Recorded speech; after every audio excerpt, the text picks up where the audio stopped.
Los Angeles. These town halls will help DCR engage with these communities so that the department knows what's going on in these neighborhoods. It's important for us to make sure that we include their input so that they feel that their voices are being heard as we make policy recommendations to City Council. Number two, we want to make sure that we support legal businesses. These businesses have gone through the process of obtaining a license and paying their fees. By going after illegal businesses, we therefore support the legal market. And third, we want to also make sure that we are protecting the health and safety at cannabis.lacity.org to find the nearest town hall that's going to be held in their community. These town halls are held virtually and participants can attend anonymously. 9th to 12th grade high school students from the Northwest San Fernando Valley are participating in the John Lee Excellence in Leadership program. Channel 35 was at the third session where some participants shared their desire to gain leadership experience and learn how to build a strong community together. Check it out. So this is the third session of the fall cadre of the John Lee Excellence in Leadership program. It used to be just 11th and 12th graders, but again, the outpouring of interest required that we kind of expand our parameters. And so these are 9th through 12th grade high school students from the Northwest San Fernando Valley, both public and private. This is our first in-person meeting. We've had 2 meetings so far, both online, and I'm excited to be back here, back in person. I know it's been different online. The original reason why I wanted to join this program was to gain leadership experience and to really learn how to get more involved within my community and help out with local events and learn how to build a strong community together. The Lead 12 program is really kind of a manifestation of John's. He's been in this area for a long time, so he has long valued the relationship that we have had with our K-12 community and the fact that if you present opportunities for capable kids who have a commitment to public service, present them with an opportunity to be civically engaged, they will rise to the occasion. We talk about local politics and governance and talk about the machinations of the city and how it operates. But we also, because we're so involved in the community, we try to create opportunities for them to see all these concepts and ideas and elements in play through community projects and events. I would love to make a good environmental impact, and I feel like through this program, I can really do that through funding and activities and stuff like that. So I feel like if you want to join, you have to want to make a difference, and you should make that clear. We do our best not to exclude high school students, even if they're not in our council district. We have kids who live in our council district but don't go to school here in this program. But, we're not going to turn anybody away. So just reach out. We'll figure out a way to get you involved.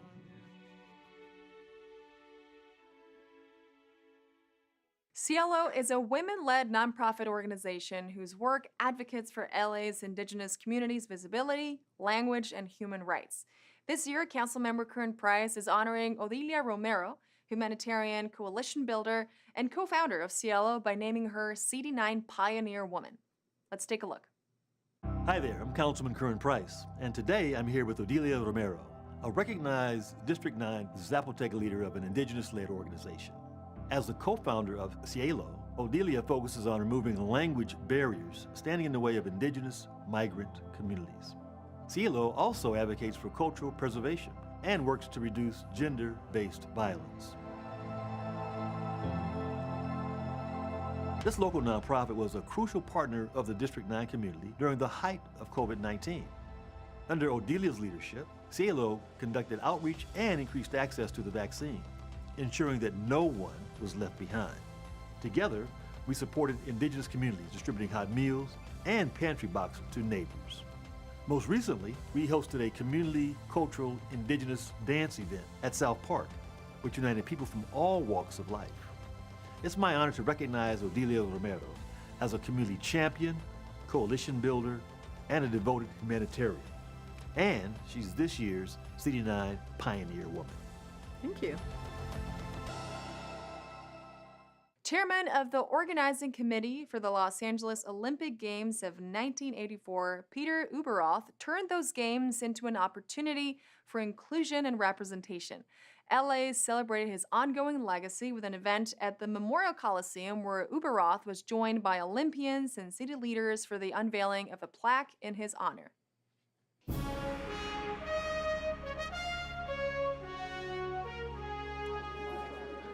I'm delighted to be here today as a plaque is unveiled on behalf of Peter Victor Ueberroth, who is the president of the organizing committee, the games that changed the way the Olympic Games are now presented to the world.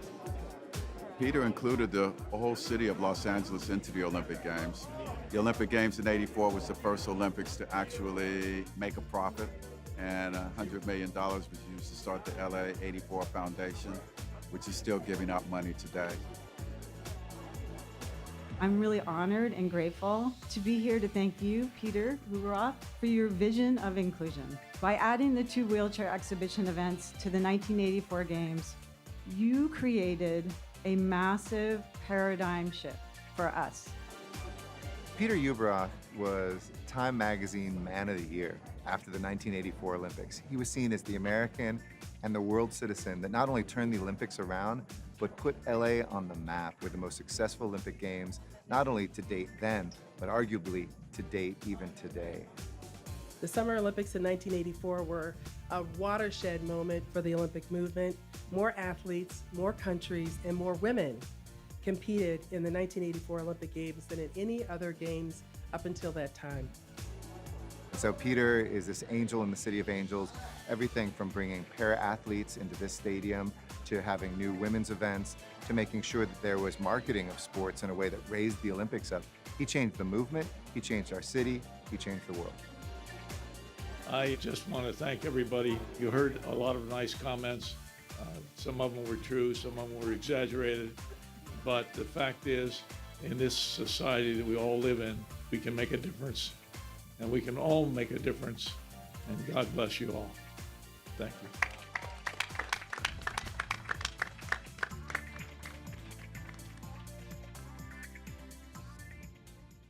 In our feature story this week, our own Anita Bennett sits down with Wanda Williams, Director of Interim Housing at Urban Alchemy.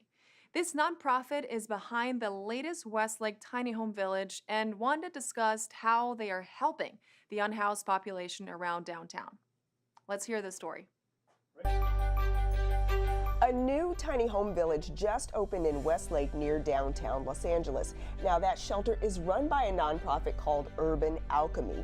And joining us to discuss this village is Wanda Williams. You are the Director of Interim Housing at Urban Alchemy. Yes, I am. How many people are housed there? So at the present time, we have 55 people who are housed there from all walks of life. And at this village, you know, we're able to help each and every person. And the people who are housed there, is it single people, families? Can you tell us about that? We have singles, we have couples, but we also have a family. How many people are there? At the present time, we have 90 people there. I see people all over downtown LA and Echo Park wearing the vest like you have on. Can you tell us about the work that they do? We engage each and every person who is experiencing homelessness. We engage them, we assess them, and then we try to move them into being matched into housing. The employees, a lot of them have experienced homelessness themselves, correct? Yes. We believe in giving opportunity after opportunity after opportunity. We also believe in giving jobs. So a lot of our employees who live at villages, they also work with us. COVID, did that pose any particular additional challenges? COVID, yes, it did. It posed a lot of challenges for a lot of people because it was, you know, everything stopped, but we didn't stop. We kept going on. We kept, you know, and this is when we had the bathrooms. We kept servicing the bathrooms. The bathrooms were those mobile units set up on the streets of LA. Yes, right. Yes, so all during COVID. You know, even though the world stopped, we continued. And those mobile bathrooms and washing stations were lifesavers, not just for the unhoused, but people driving along, you know, because everything was closed because of COVID. Right. And they stayed open the whole entire time, so thank God for that. And I actually had to stop and use one day, and I should tell the audience, the Urban Alchemy workers, they clean those units after every use. After every use, every bathroom must be disinfected because of COVID and now because of monkeypox. It's always something. Well, I want to thank you because I saw the lady with the spray bottle and the wipes and I said, woo, she is busy. Yes. If someone wants to apply to Urban Alchemy, how do they go about that? We have a website and it's called urban-alchemy.us. They can go on there and apply for a practitioner. All of our people who want to apply, they're practitioners. There's a wide range of things that you will become in this position. You're going to become a counselor, you're going to become a parent, you're going to become everything to everybody that everyone needs. Wanda Williams with Urban Alchemy, thank you so much for being here. Thank you. Celebrate Native American Heritage Month at the LA Public Library. Donate at the Spread the Warmth Blankets and Socks Drive, or support our heroes at the San Fernando Valley Veterans Day Parade. All this up next on Things to Do.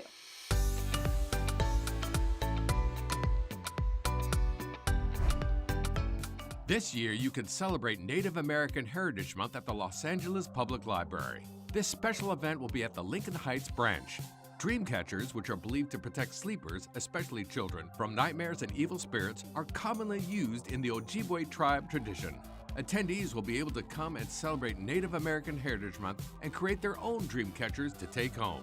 Children of all ages are encouraged to attend this free event that will take place at the Lincoln Heights Branch Library on Saturday, November 12th at 2 p.m.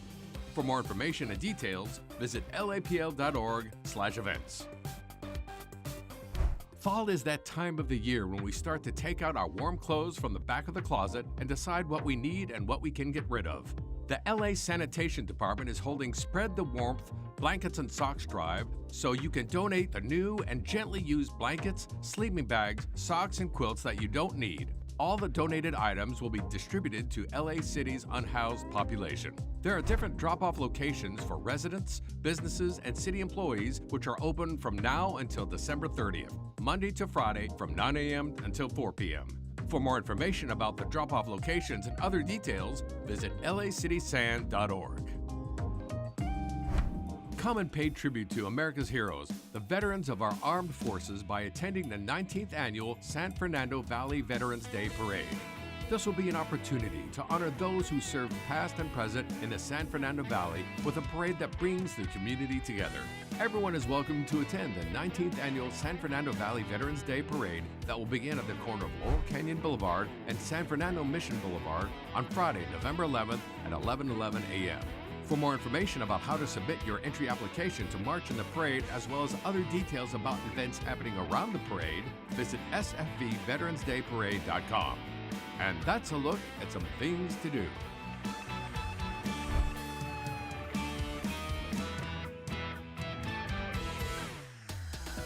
And that's it for this edition. I'm Natalia Bilbao, and from all of us here at LA This Week, thank you so much for joining us.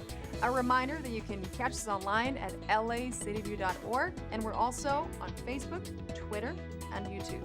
See you next time for more LA This Week.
Good morning, everyone, and welcome to this meeting of the Los Angeles City Council. Today's Friday, November 4th, 2022.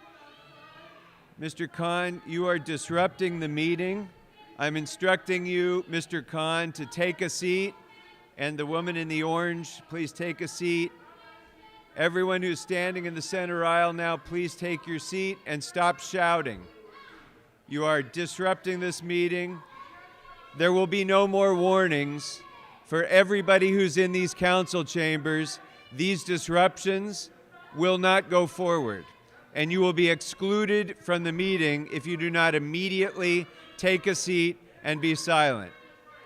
You're not complying with my instructions, so sergeants, please escort Mr. Khan from the meeting.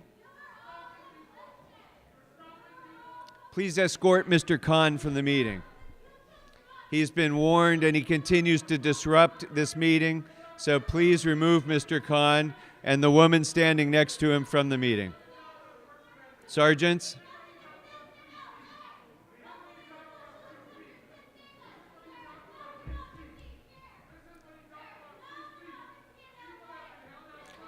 And while the sergeants are doing that, I'm going to ask the clerk to please call the roll. So, hang on before you. So, Mr. Khan and the woman in orange, you were both ordered to leave the room quietly because you were violating Rule 12, right? If you don't do so, you'll be excluded from the next meeting if you're pursuant to Rule 7 if appropriate.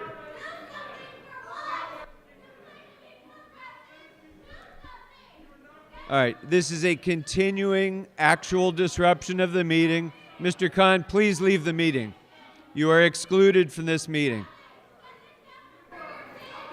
And you are subject to Council Rule 7. Correct.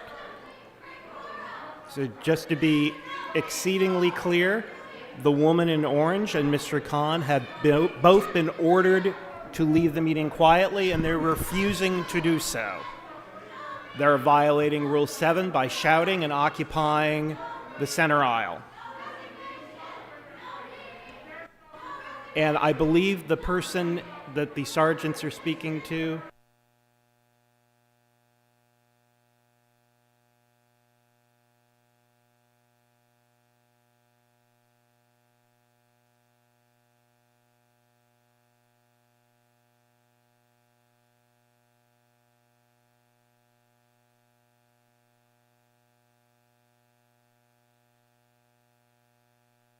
Madam Clerk, please call the roll. Blumenfield, Bonin, Buscaino, Cedillo, De Leon, Harris, Dawson, Hutt, Koretz, Krikorian, Lee, O'Farrell, Price, Rahman, Rodriguez. 10 members present and a quorum, Mr. President. All right, a quorum is present, but this meeting cannot proceed so long as this disruption continues. The disruptors need to be excluded from this meeting, and they are subject to Council Rule 7. Yes. So, to reiterate, the president has ordered not only Mr. Khan and the woman in orange, but everybody was standing up there and disrupting the meeting removed. They were ordered to leave the meeting quietly, and they are not doing so. They were all standing in the aisle and shouting and keeping us from proceeding with our business.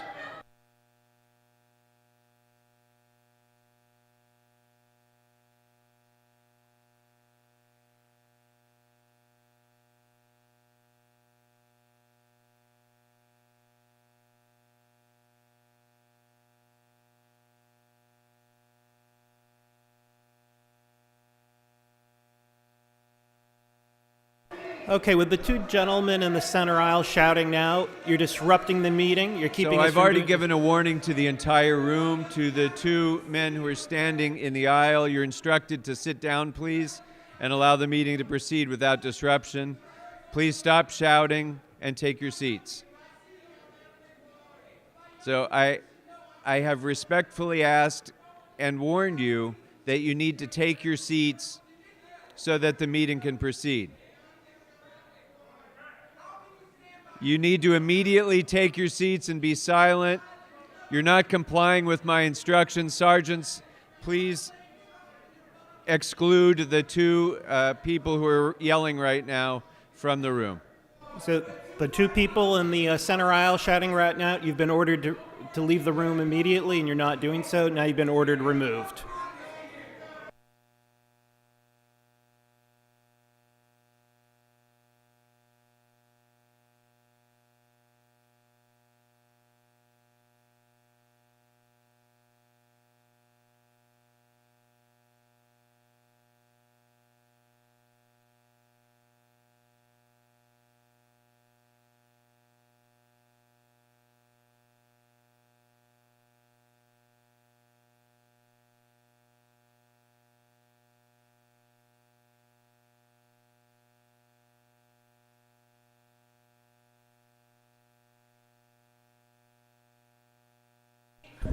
And just in case the mics aren't picking up, the two gentlemen in the center aisle are leaving exceedingly slowly backwards.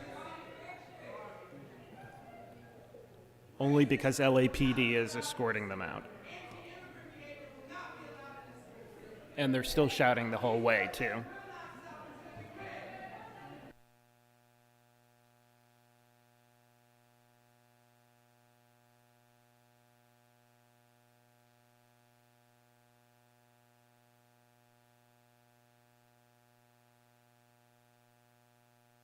So, for the record, the two people in the center aisle who I've ordered to be removed are still shouting, still have not made their way to the door. And the council still continues to wait because we cannot proceed with our meeting so long as this disruption is continuing.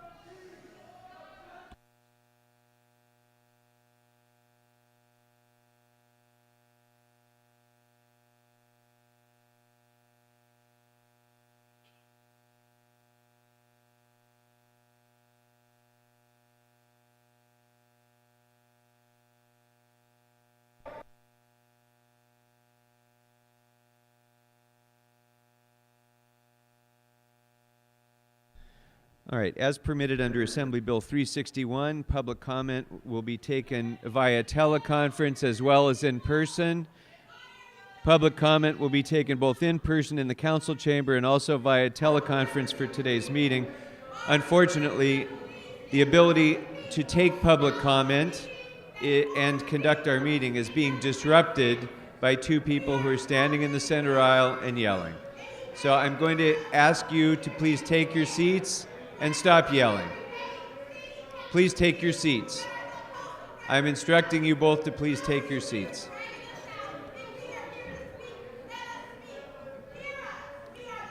And there's somebody yelling in the back of the room as well. Sergeant said there's yelling coming from the back of the room as well. So anybody who's continuing to yell will be ordered excluded from the meeting.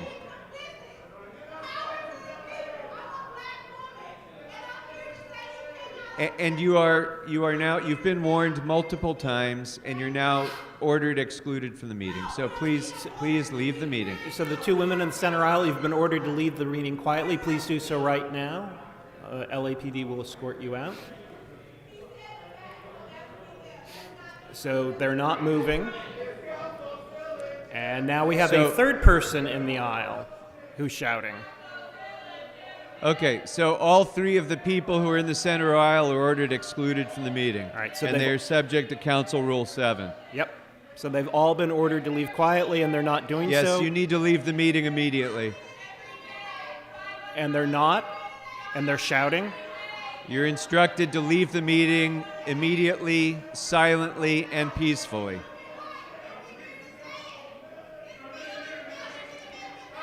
They're actually shouting more now, and they don't appear to be moving at all.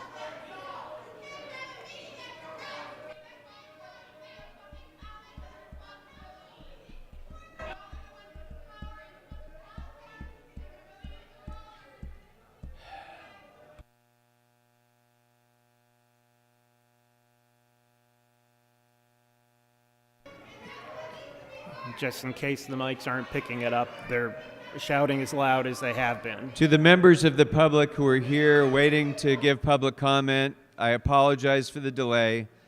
Hopefully this will be the last disruption and we'll be able to proceed with the council meeting when order is restored and there's silence in the chambers.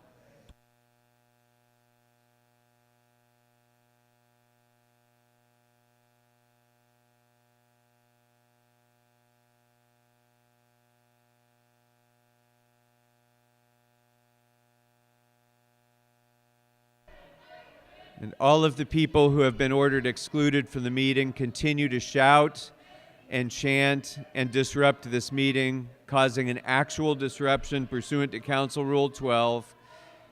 And for that reason, they are all subject to Council Rule 7 as well.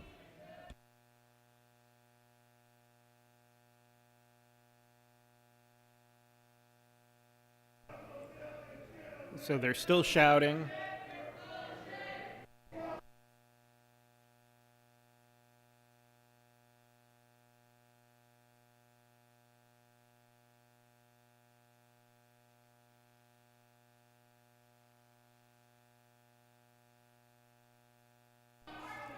Okay, so the woman is still shouting at the back of the room, loudly, and not leaving. You are ordered excluded from this meeting. Please leave immediately.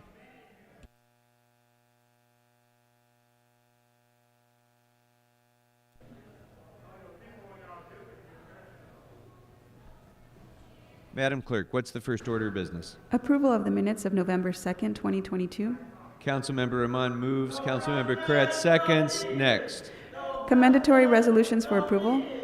I'm sorry, those we can't proceed with those because the meeting is being disrupted by two people shouting in the center aisle. I'd ask that you please take your seats and stop shouting. So you've ordered to be quiet. Please okay, do you so haven't immediately. complied with my first order. I'm going to tell you again, have a seat and be quiet. Stop shouting. You've not complied with my order. You are both actually disrupting the meeting pursuant to Council Rule 12. You're ordered excluded from the meeting, and you'll be subject to Council Rule 7. The two people in the center aisle are ordered excluded, Sergeants. Please So, remove them from the meeting. Two gentlemen in the aisle, you've been ordered to leave quietly right now. Please do so. And they're not, and they clearly have no intention to do so.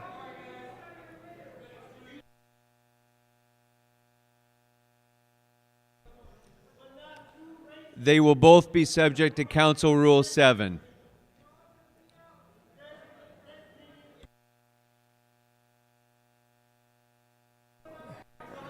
So I'm sorry that the two guys are still shouting as they slowly crawl backwards down the aisle. And they're still shouting. Though they were ordered to leave quietly, they're not doing it.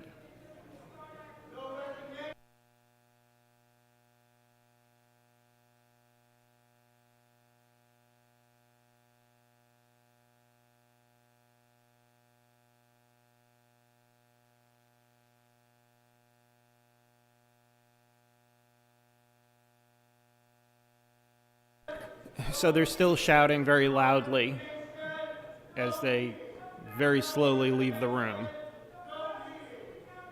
Yes, so the two people that have been ordered excluded continue to shout and prevent this meeting from proceeding, causing an actual disruption under Council Rule 12. Yep.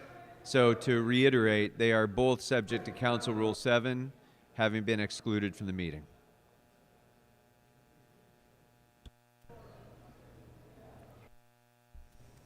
Madam Clerk. Commendatory resolutions for approval. Councilmember Rodriguez moves. Councilmember Harris Dawson seconds. Next. On today's agenda, items 1 through 12 are items for which public hearings have been held. Items 13 through 15 are items for which public hearings have not been held. On the continuation agenda, items 16 through 24 are items for which public hearings have not been held. 10 votes are required for consideration.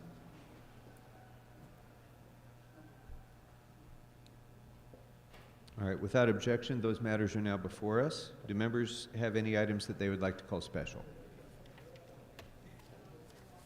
Mr. Kretz. Thank you, Mr. President. I'd like to call items 16 through 24 special. I'm sorry, Mr. Kretz. There's a person who is shouting now. So, sir, if I could please ask you to have a seat so that the meeting can proceed. Shouting is not permitted in the middle of the council meeting. We can't hear Mr. Kretz as long as you're shouting. So you are actually disrupting this meeting pursuant to Council Rule 12. So please either have a seat. Okay, please be silent while Mr. Kretz speaks.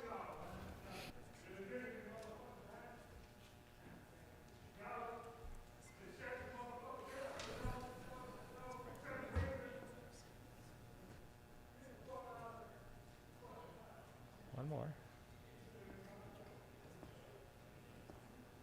So that person left the room voluntarily. Yes. Mr. Kretz, go ahead and proceed, please. Yes, I'd like to call items 16 through 24 special and to have them heard as a group. Okay, very good. Any other items to be called special, members? I understand there's an amendment on item 4. Yes. Mr. Favell, can you read in the amendment, please? So, I'm sorry, Mr. Favell, I can't hear you reading in the amendment to this motion. There are two people in the center aisle who are shouting. I'm instructing you to take a seat and be silent so that we can continue to proceed. You're not complying with my order, so you're actually disrupting this council meeting pursuant to Council Rule 12. So for the two people in the center of the aisle, you're blocking potential public comment. I'm going to You're instruct being you again loud to and please disrupting. take a seat. You've been ordered to sit down and be quiet right now. All right, you're not complying with my instructions, so you are excluded from this meeting. Okay. The two people in the center aisle are both excluded from this meeting for causing an actual disruption pursuant to Council Rule 12. So you've both They are been- both subject to Council Rule 7. Sergeants, exclude them from the meeting. You've both been ordered to leave quietly. For the two people in the center aisle, please do so right now. And you're not, and you're both shouting. You've been ordered removed from by the president, and you're subject to Council Rule 7. And again, if any member of the public who's waiting to give comment can hear me, I apologize for this delay, but this meeting will proceed, and we will give you an opportunity to be heard.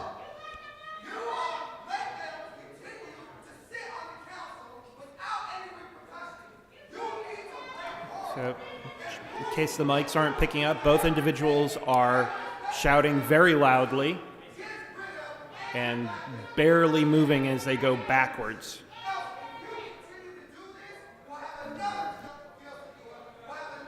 They're still shouting. They've been ordered.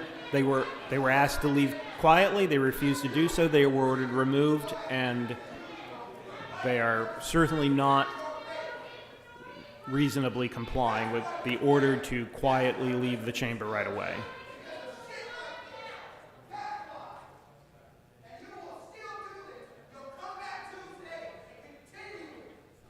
And the gentleman's still shouting from the back of the room. Actually, they both are.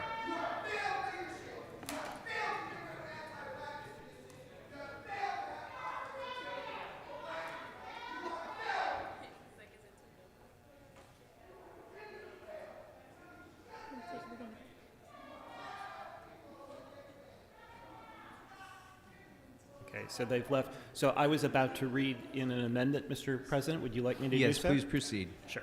So this is a motion by you. I move that the matter of the Budget and Finance Committee report relative to the first financial status report, which is item number 4 on today's council agenda, be amended to add the following new recommendation. Authorize the city attorney to amend contract number 138838 with Hurl Cantrell for total compensation of up to $730,384 and to prepare controller instructions for any necessary technical adjustments to the contract, subject to the approval of the CAO, and authorize the controller to implement the instructions. Mr. Reedy, you are disrupting the meeting. Both of you are now disrupting the meeting. I'm going to ask you to please take a seat and not shout during the meeting. You're not complying with my instruction. I've already warned you. You are ordered excluded from the meeting for causing an actual disruption of the meeting pursuant to Council Rule 12. And you are both specifically subject to Council Rule 7, and you are excluded from this meeting. So you've both been ordered, Mr. Reedy and the woman there, Mr. you both Reedy, have been you are ordered excluded to from leave the the meeting meeting. quietly. Please do so. Okay, neither of you are doing it. You've been ordered removed, right? They have been ordered removed from the meeting. Sergeants, please escort them to the door.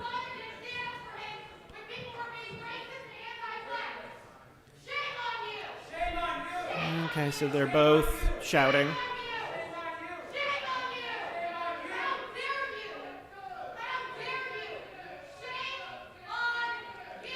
Mr. Sachs, I'm warning you to stop disrupting the meeting as well. Yes, Mr. Sachs, there will be no shouting during the council meeting, including you. That's your one and only warning. Please. So the two people in the center aisle, you've been ordered to quietly leave, and you're not doing it. You're still shouting and barely moving as you go backwards. And they're really shouting now.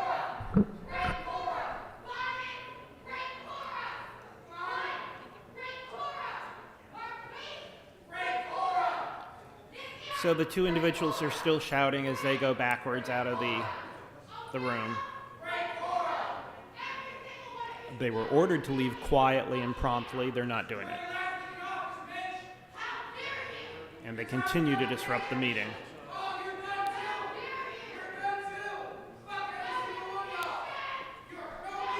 So the shouting continues even after they have been excluded, so the council meeting cannot proceed because of the actual disruption pursuant to Council Rule 12. So both of the people who are being escorted to the door right now are subject to Council Rule 7 as well. Okay, and they're still shouting as they leave.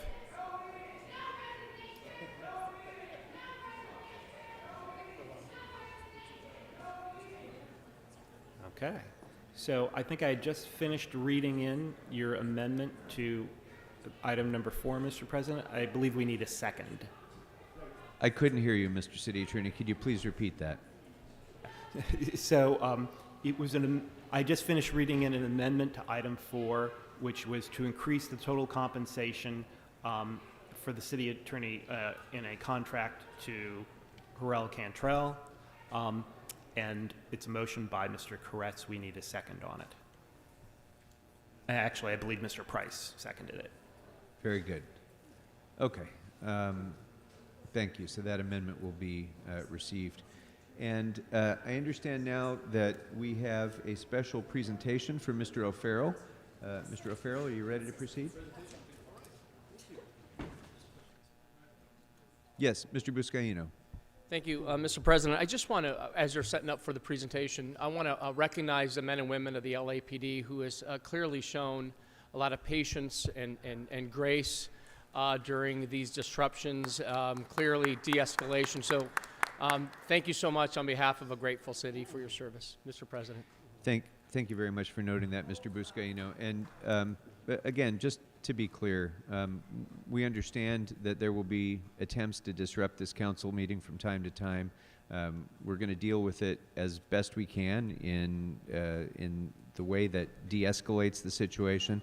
But one thing is very clear and very certain, and everyone in Los Angeles should understand: these meetings of the City Council will not be shut down. We will proceed with the business of the people of Los Angeles, despite people coming in here and trying to disrupt this meeting. So thank you for that, Mr. Buscaino. Mr. O'Farrell, please proceed with your presentation. Thank you, Mr. President and colleagues. Sitting quietly by, having to hear all this hatred and vitriol and negativity, was my good friend Sherry L. Thomas, who is the chairperson of the Los Angeles City County Native American Indian Commission. So thank you, colleagues, for giving us this moment. As a member of the Wyandot Nation and the first Native American to serve on the Los Angeles City Council, it is my honor and privilege to recognize November 2022 as Native American Heritage Month. I'm proud to continue this important tradition in the city of Los Angeles. Preceding this commemoration was Indigenous Peoples Day, which was held last month on October 10th, which was the 5th year after we enacted that day. This year's celebration is particularly poignant as we welcome back our first in-person Native American Heritage Month festivities since the start of the pandemic, with the theme of Stronger Together. Los Angeles is the city and the county with the largest Native American population and indigenous population in the entire country, which is why it is so important to recognize the sacrifices made by our ancestors through no choice of their own, reclaim our history, and reflect on the importance of Native American culture in modern society. We did this 5 years ago when I led local efforts to remove and replace Columbus Day with Indigenous Peoples Day, accelerating a nationwide movement. 1 year later, we removed the Columbus statue from Grand Park right across the street, site of the Tongva village of Yangna. As we take part in this month's celebrations, I also want to extend my sincere appreciation and gratitude to the Los Angeles City, County, Native American Indian Commission, a resolute partner in our collective efforts to uplift indigenous voices. This commission was key and is key to every single thing we do to elevate the voices and bring the positive change that this community, my community, our community really needs. To say a few words on behalf of this community, I'd like to bring forward the chairperson that I mentioned, Sherry L. Thomas, to say a few words. You got it. Unagwitu, greetings from the Quinault Indian Nation.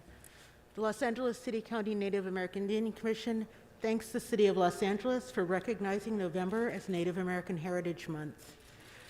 We are so proud of our 2022 honorees and regret that they couldn't be here in person, but thank you for honoring them with proclamations today, and we are so happy to be here with you. Our theme is Stronger Together, and we do stand resolutely and in solidarity with all of our brothers and sisters. Siokwa. Thank you. Thank you so much, Sherry. I am glad to be able to recognize this year's 2022 Native American Heritage Month recipients who embody the very spirit of community and tradition. First of all, we have Dr. Carrie Johnson.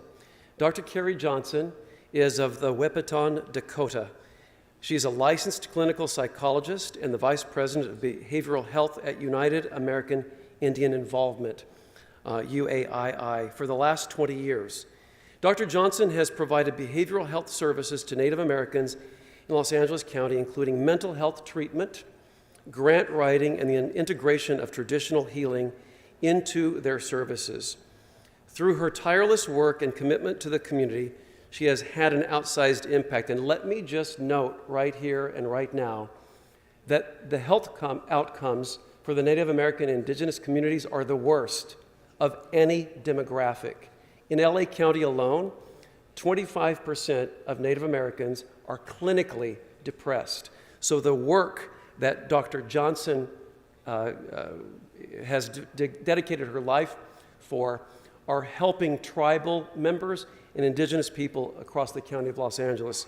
So for that reason alone, we thank and we honor Dr. Johnson. Next, we have the Phoenix family, Spirit of Tradition.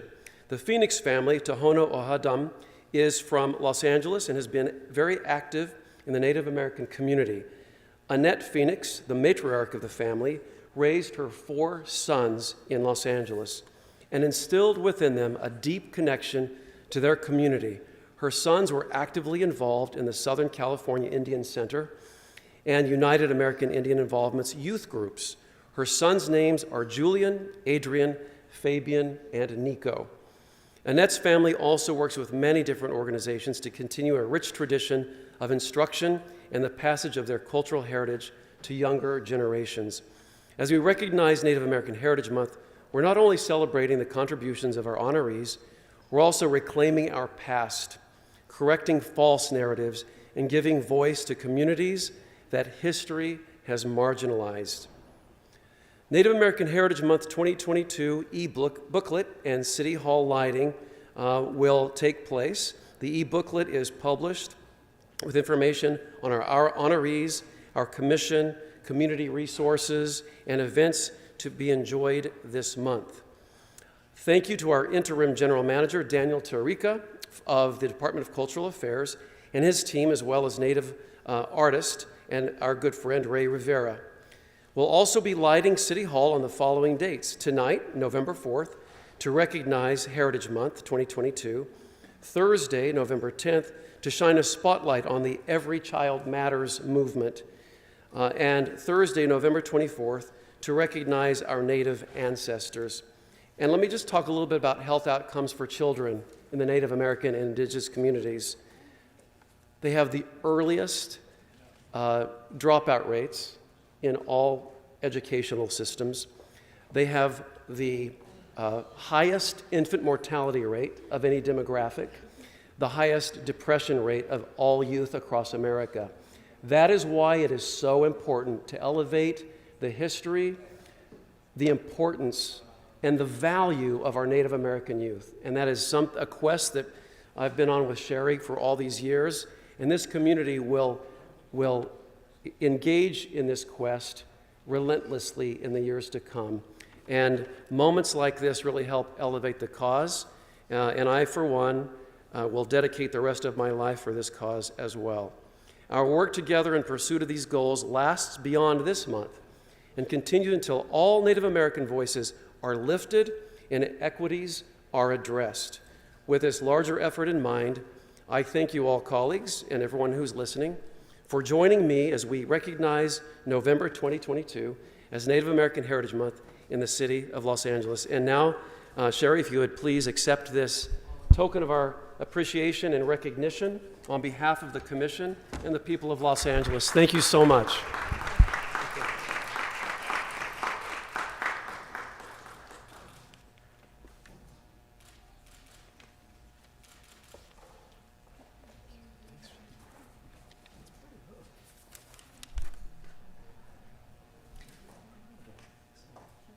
Thank you very much, Mr. O'Farrell. Congratulations to all the honorees, and thank you, Mr. O'Farrell, for all of your leadership on behalf of the Native American population, not only of Los Angeles, but really your leadership nationally. Thank you very much. All right, Madam Clerk, do we have any cards? Yes, there are cards on items 13 to 16 and 24, in addition to whichever items the teleconference callers will be speaking on. All right, so are there any items that are now available for us to vote on? Yes, the council may now vote on items 1 through 3 and 5 through 12. Okay, those matters are now before us. Members, if there's no discussion about any of these items, let's go ahead and open the roll, close the roll, tabulate the votes. 10 ayes. And pardon me, Mr. President, there is a request to send item 10 forthwith. Without objection. All right, members, we can now move on to public comment. As I mentioned at the outset of the meeting, we will take public comment both in person and telephonically today. So before we begin with our in-person speakers, I'd like to ask the clerk to read out the call-in information, which was also provided on today's agenda. Thank you. As indicated on the agenda, members of the public wishing to offer public comment should call 669-254-5252 and use meeting ID number 160-535-8466 and then press pound. Then press pound again when prompted for participant ID. Once admitted into the meeting, press star 9 to request to speak. When it is your turn to speak, an automated Zoom voice will ask you to press star 6 to unmute. Let me repeat, call 669-254-5252 and use meeting ID number 160-535-8466 and then press pound. Then press pound again when prompted for participant ID. Once admitted into the meeting, press star 9 to request to speak. When it is your turn to speak, an automated Zoom voice will ask you to press star 6 to unmute. Thank you. Very good. Thank you very much. We'll proceed now with our in-person... Oh, I'm sorry. Mr. City Attorney, would you please go ahead and remind the members of the public of the rules relating to public comment? Absolutely. Thank you, Mr. President. So for members of the public, either in person or calling in, when it's your turn to speak, please state which of the items you'd like to speak on. You have 1 minute per item to speak, up to 3 minutes total. And if you wish, 1 minute for general public comment, in which you can speak on anything in the subject matter jurisdiction of the city. Please speak to the items before beginning general public comment. We'll tell you when your time's up. When speaking on the agenda items, you must be on topic. Our goal is to get through as many speakers as we can. If you're not on topic, or if we can't tell whether you're on topic, you'll get one brief warning from me or the president. At that point, you need to get clearly, immediately on topic. If you don't, or you again stray off topic, unfortunately, you'll forfeit your speaking time and we'll move on to the next speaker. The items that are open for public comment are items 4 and 13 through 15. That's 4 and 13 through 15. You can speak on the other items during general if you wish. For members of the public calling in, as you were told, when it's your turn, an automated Zoom voice will prompt you to press star 6 to unmute yourself. If you don't do so, council staff will prompt you once more, typically by reading in the last 4 digits of your phone number. At that point, you need to press star 6 right away. If you don't, unfortunately, we'll move on to the next speaker and you'll forfeit your speaking time. Finally, we understand for the people dialing in that you may be listening on multiple devices. 2 things. First, when it's your turn to speak, please turn down the volume on the other devices right away. There's a brief time delay between the live meeting and the broadcast. And if you're listening on other devices, it really causes a great deal of confusion. Also, because of the time delay, please keep one ear to the phone so that when it's your turn, you hear in real time, not delayed, that you should be pressing star 6 to unmute yourself. if you aren't listening on the phone, unfortunately, you may not hear quickly enough and we may pass over you. So with that, Mr. President, we're ready to begin public comment. Very good. Thank you very much. The first speaker to sign up was Andrew Graebner. I think Mr. Graebner is no longer in the room.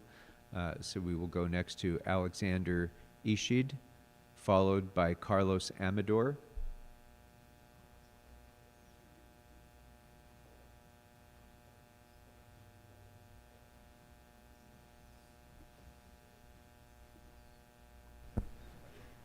So, Mr. Ishii, which items did you wish to speak on? I don't have any particular items that I want to speak to. I just have a general comment. Sure, so you have a minute. Please begin. Okay.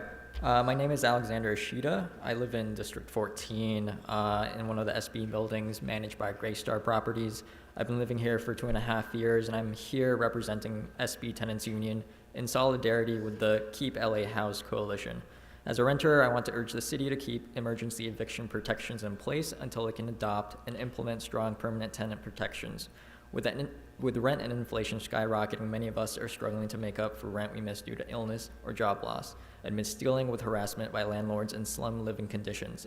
Existing tenant protections are the only thing that have kept myself and many others from becoming homeless. The pandemic has significantly affected my living situation and many others in our building, and to make matters worse, we've had to deal with building management that have neglected maintenance issues and security measures, making us feel unsafe even in our own homes. The LAHD has deemed our building uninhabitable, and despite our communications with management, they'd rather serve us a 3-day notice and file unlawful detainers without considering our situations. So, thank you. Thank you very much. Thank you very much.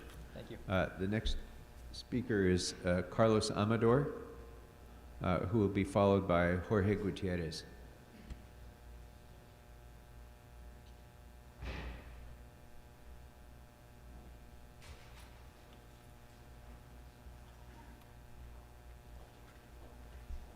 Good morning.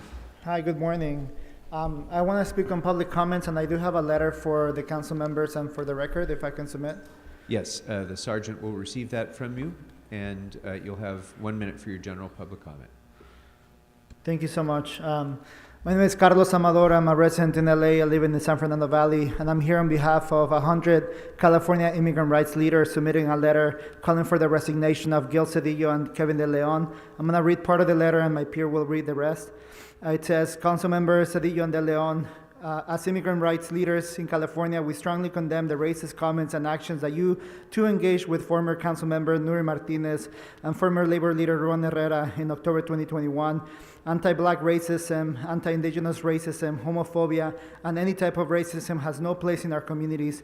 We stand in solidarity with communities impacted by your words and your actions. We do so because we belong to these communities. Many of us are indigenous Oaxacans, black, queer, and renters. Many of us live in South LA in Koreatown. We are also impacted by the racism and anti-working class and anti-poor political agenda that leaders like you continue to push. So I will stop there. I will have my peer read the rest. And I submit the letter for the record calling for the resignation. Thank you. Thank you. And we have Very good. We have your Thank you letter. very much, sir. The next speaker is Jorge Gutierrez, followed by Catherine Tattersfield. Jorge Gutierrez had to leave, so Catherine will be speaking now. Okay.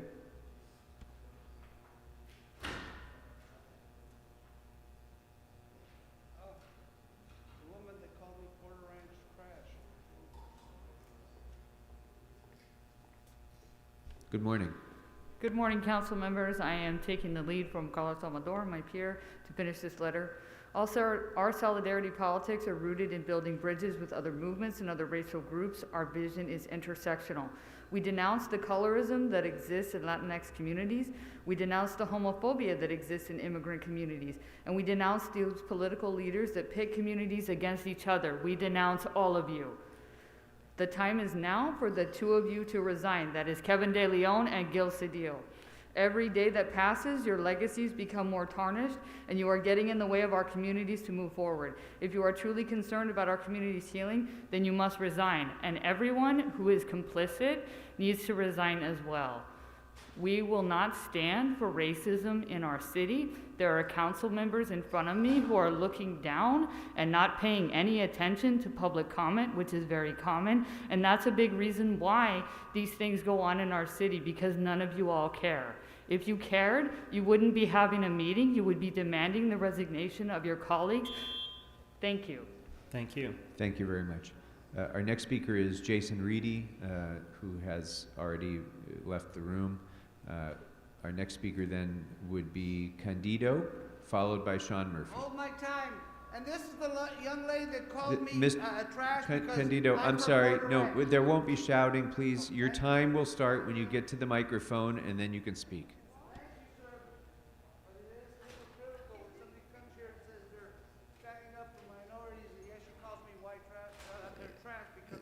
So when you get to the microphone, which items did you want to speak on? Good morning, Council. Item 15 and public comment. Okay, so you have a minute for item 15 and then one for public comment. Mr. President, sitting here and watching this and being here since 1989, you know, my gut is disgusted that you folks are putting these wonderful officers, and I thank you because I saw the way you handled people. There were people here that were trying to make something out of it and could have possibly been a lawsuit or stuff, but you folks handled it. So I'd like to see a banner one day where we say thank you, LAPD, for doing a great job. I know a lot of people criticize you. There are a lot of things that went wrong in the past, but you folks are trying to make those things right. But we're talking about banners. I'm going to go on to public comment because Mr. Fabo, there you got your little laugh, but you know, you're the lightning rod. I'm going to public comment. Mr. Pablo, please stop. Public comment, and you're the lightning rod. And yet you folks know what he did with Martinez. You know that they were denying people the right to speak, and yet you sit there with him. And so, you know, I can understand what they're upset about, and I want to look and say, look, there's some dignity, there's some real true people that really want to serve this city that are on this horseshoe, but it's getting harder and harder. And so I just ask, you know, that you listen to these people, you give them a little respect.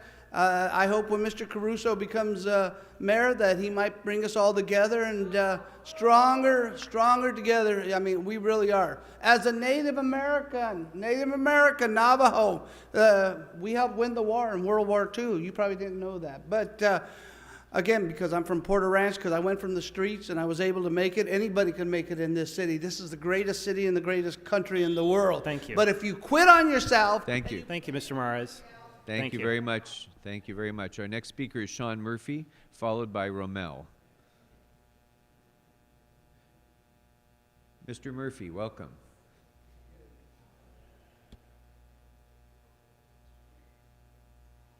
So which items would you like to speak on, Mr. Murphy?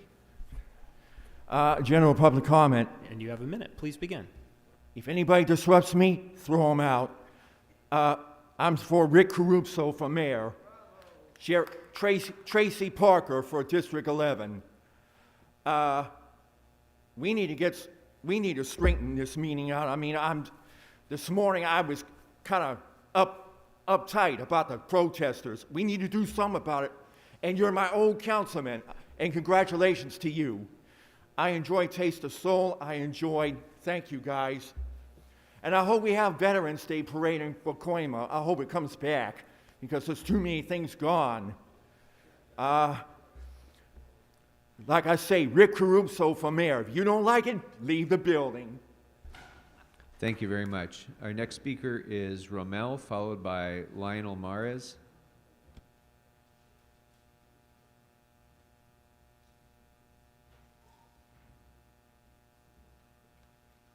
Hi, which items would you like to speak on? Just public comment, please. Sure, so you have a minute. Please begin. Thanks for having me.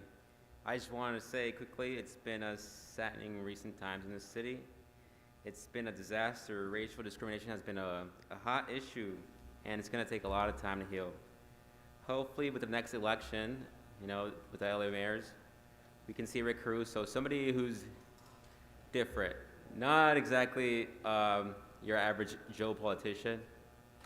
And I'm looking forward for that. Thanks. This place is too divided, but thanks. Thank you. Our next speaker is Lionel Mares, followed by Arnold Sachs.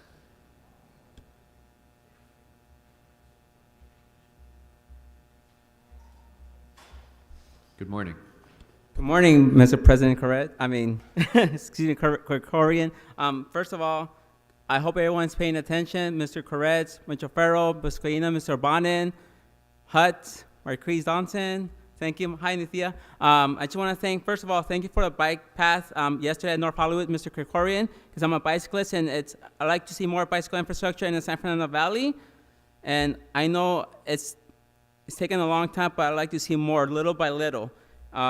Secondly, I'm a Council District 6 resident all my life, and I just want to say that the people of Council District 6 will have a say on who will represent them.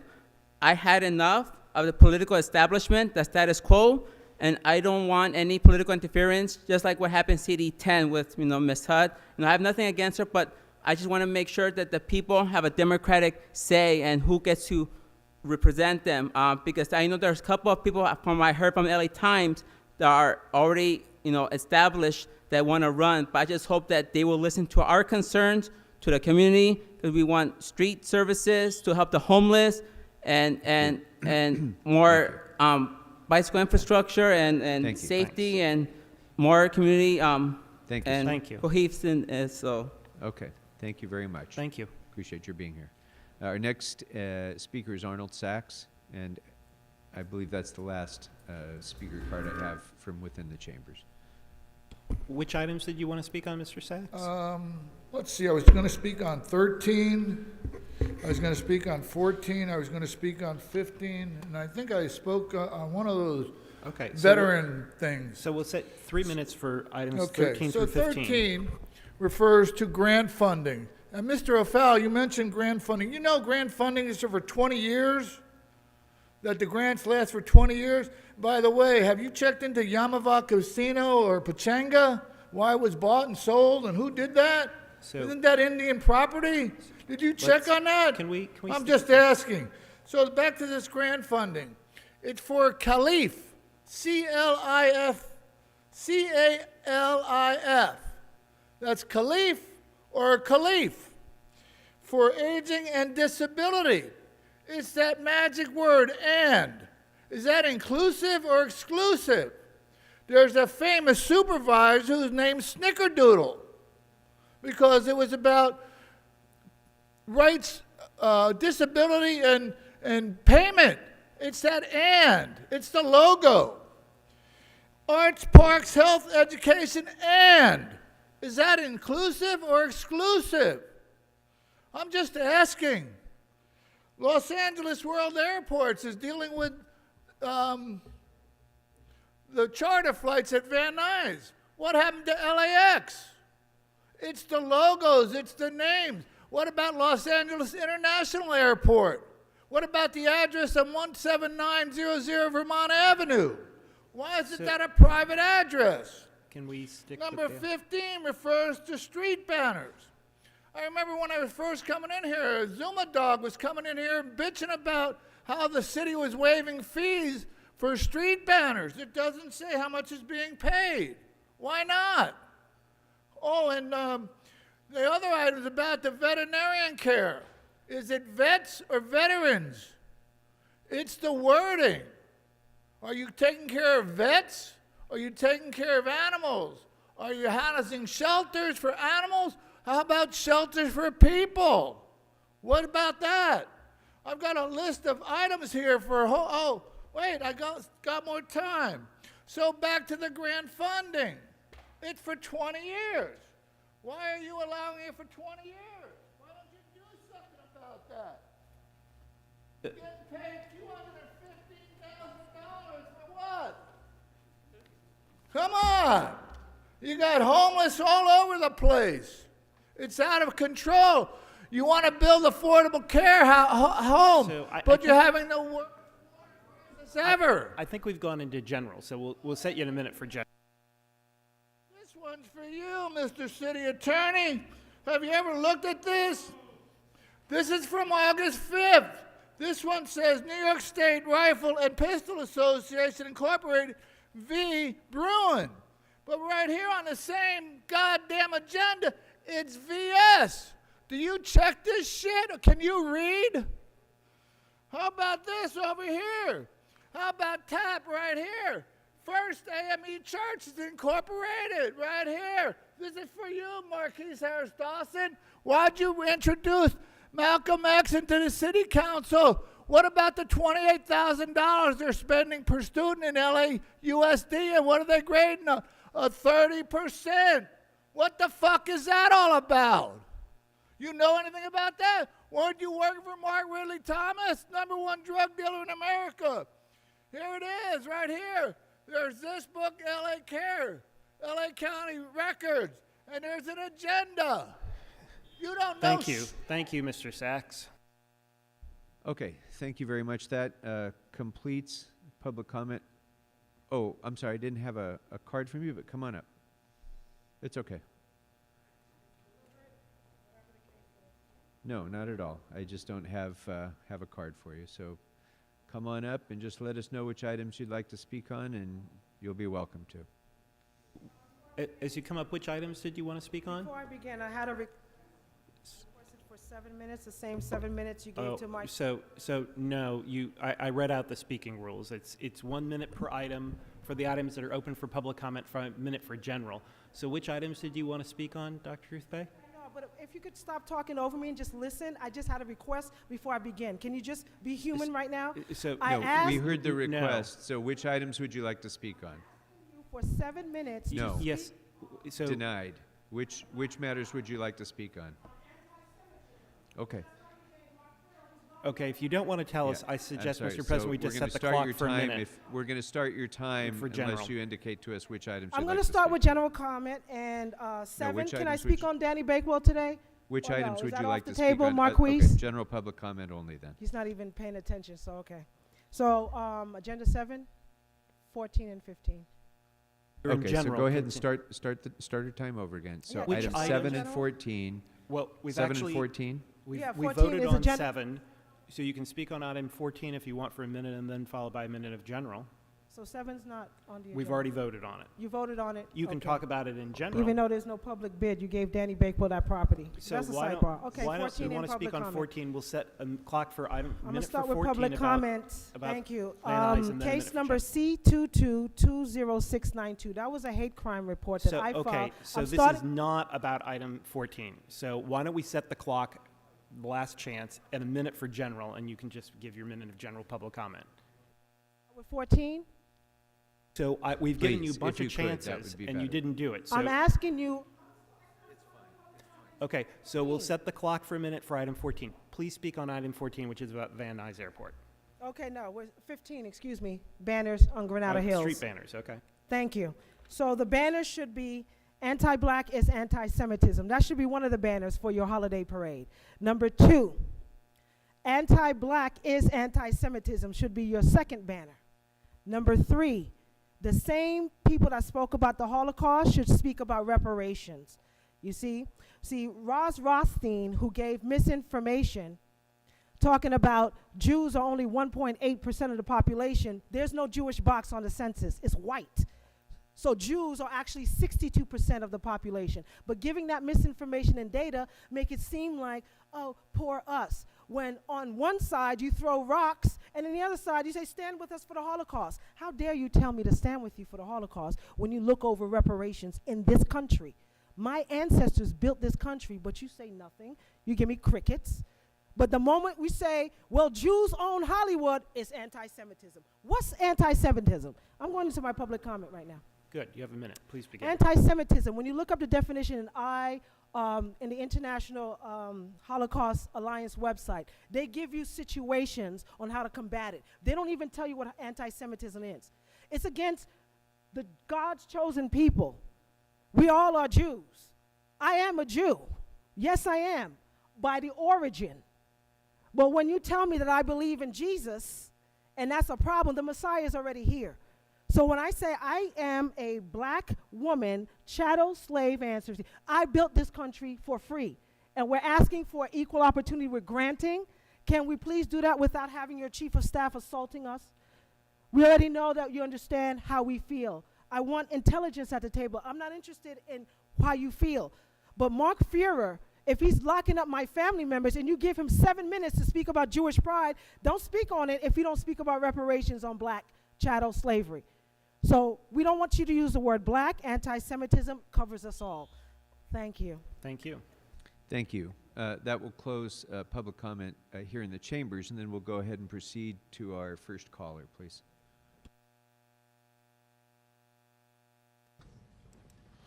Caller, please state the items you'd like to speak on. Yeah, all items in general public comment. Sure. So you have 3 minutes for items 13 through 24 and a minute for general. So please begin. Great. 4 minutes. I'm starting my clock. You son of a bitch. You people, Mr. Krikorian, Mr. Fauble, Mr. O'Farrell, you have been censoring me and ignoring my hearing corrects because you're trying to keep people away from my column, Daniel Gus with 2 S's, danielgus.substack.com, where I expose that Mr. Fauble falsified dates on a Nuri Martinez agenda item. I'm going to sue, and I'm going to have you subpoenaed. Meanwhile, my column, danielgus.substack.com, I make the case clearly. Kenneth Mejia for city controller. I'll explain why. Go there, click that. It was published last night. And Rick Caruso for mayor. The problem is we need outsiders. Every problem that we have in the city was caused by this city council. Okay? So Every Speaker, problem. So, Speaker, What? that sounded like general. So if you want to go into the items, and I should have also listed item 4, by the way. So it's 4 and 13 through 24. Do you want to speak for 3 minutes on any or all of those items? Yeah, can I have my 15 seconds back? Well, you did general public comment clearly. So if you want to speak to the items now, please go ahead. Well, this is your way of trying to silence me from speaking on agenda items and sharing an opinion, and you do it all the time, and I will have you understand. So we'll get to the agenda item. So, and I'm going to go in the order that I care to go. Regarding item number 15, relative to coordinating street banners at Granada Hills Holiday Parade, I would ask Mr. Lee to take that money and instead find out why teachers at Granada Hills Charter High didn't intervene when a special needs girl had the crap kicked out of her the other day and the teachers didn't intervene. How can you have a holiday parade? Let me make my point, Mr. Fauble. I'm getting back to this money. I'm saying the money is being misused, okay? If you don't like my making my point in my own way, I'll play this tape during the time I have you on the stand. I'm saying that this money for 15, stop interrupting me, you son of a bitch, that this money should be redirected to find out, instead of celebrating the community, redirect this money to find out why a special needs girl was not protected by the speakers in that community. Okay, Mr. Fauble, let me make my own point before I add this to the state bar complaint you're going to get from me. Okay, darling? So stick with the items, Mr. Gus. Yes, Mr. Fauble, if you don't like my objecting to how the money is allocated, that's your tough luck, and I will make that point to the state bar. I say that the item number 15, that money should be redirected to another resource in Granada Hills. If you don't like it, this is how the public sees you interrupting me. You don't like my comments because that's why you've been censoring me. And mark my word, you're going to be held accountable for it.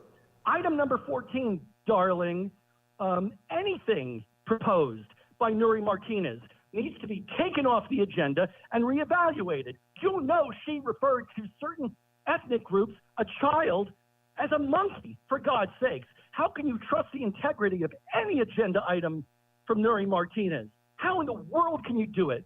Why doesn't Blumenfield take it over and take Martinez's disgraceful name off this agenda? How can you trust the integrity of item number 14 if it's proposed by somebody who has shown to be a racist against people who are not like her, against Oaxacans, Jews, Armenians, gays, blacks? You people can't vote for something with Nuri Martinez's fingerprints on it unless you want to be seen as endorsing something that she authored. That's your doing, and if you don't like it, this is on you. Every thing that Nuri Martinez puts on this agenda or any agenda in the future. Item number 14, you son of a bitch. Item number 14 should be taken down and reevaluated to make sure it's fair to everybody in that community. You also said, I think you said I can comment on number 4, right, Mr. Fauble? Or are you going to cut me off? Can I speak on number 4? So your time has expired, Speaker. Thank you. Next caller, No, please. Caller, please state the items you'd like to speak on.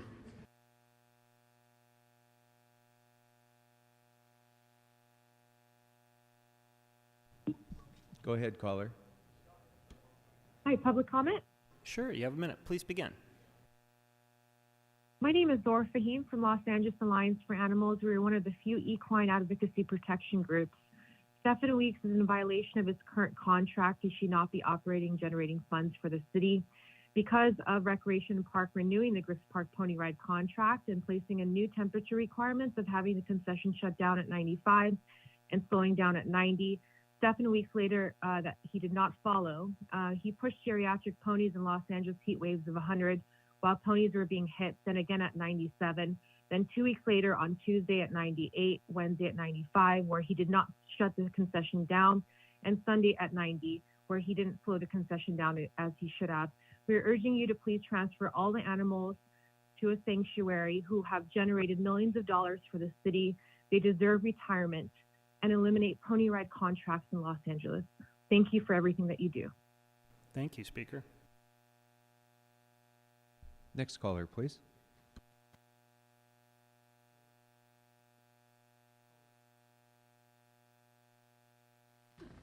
Caller, please state the items you'd like to speak on.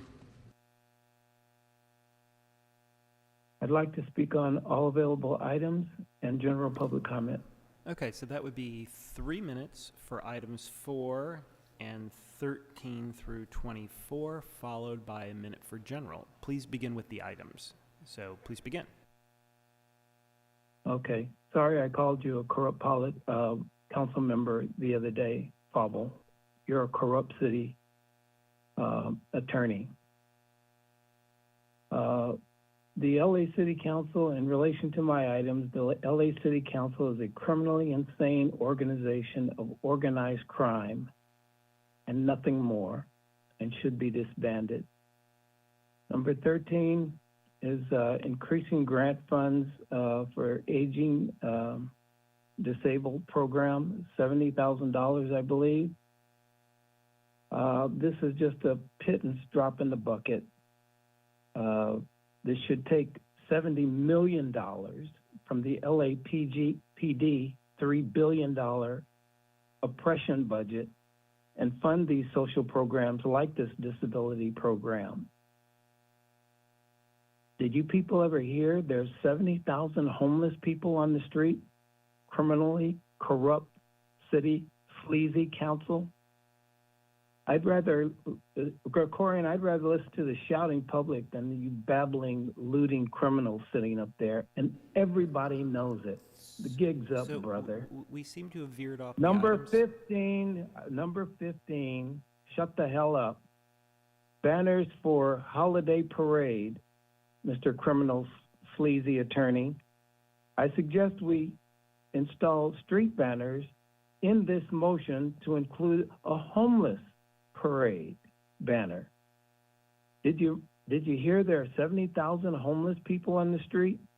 Not just for this parade you have listed, but I suggest we install street banners for the homeless to remind you criminals when you roll into work to do your looting that there are homeless people on the street.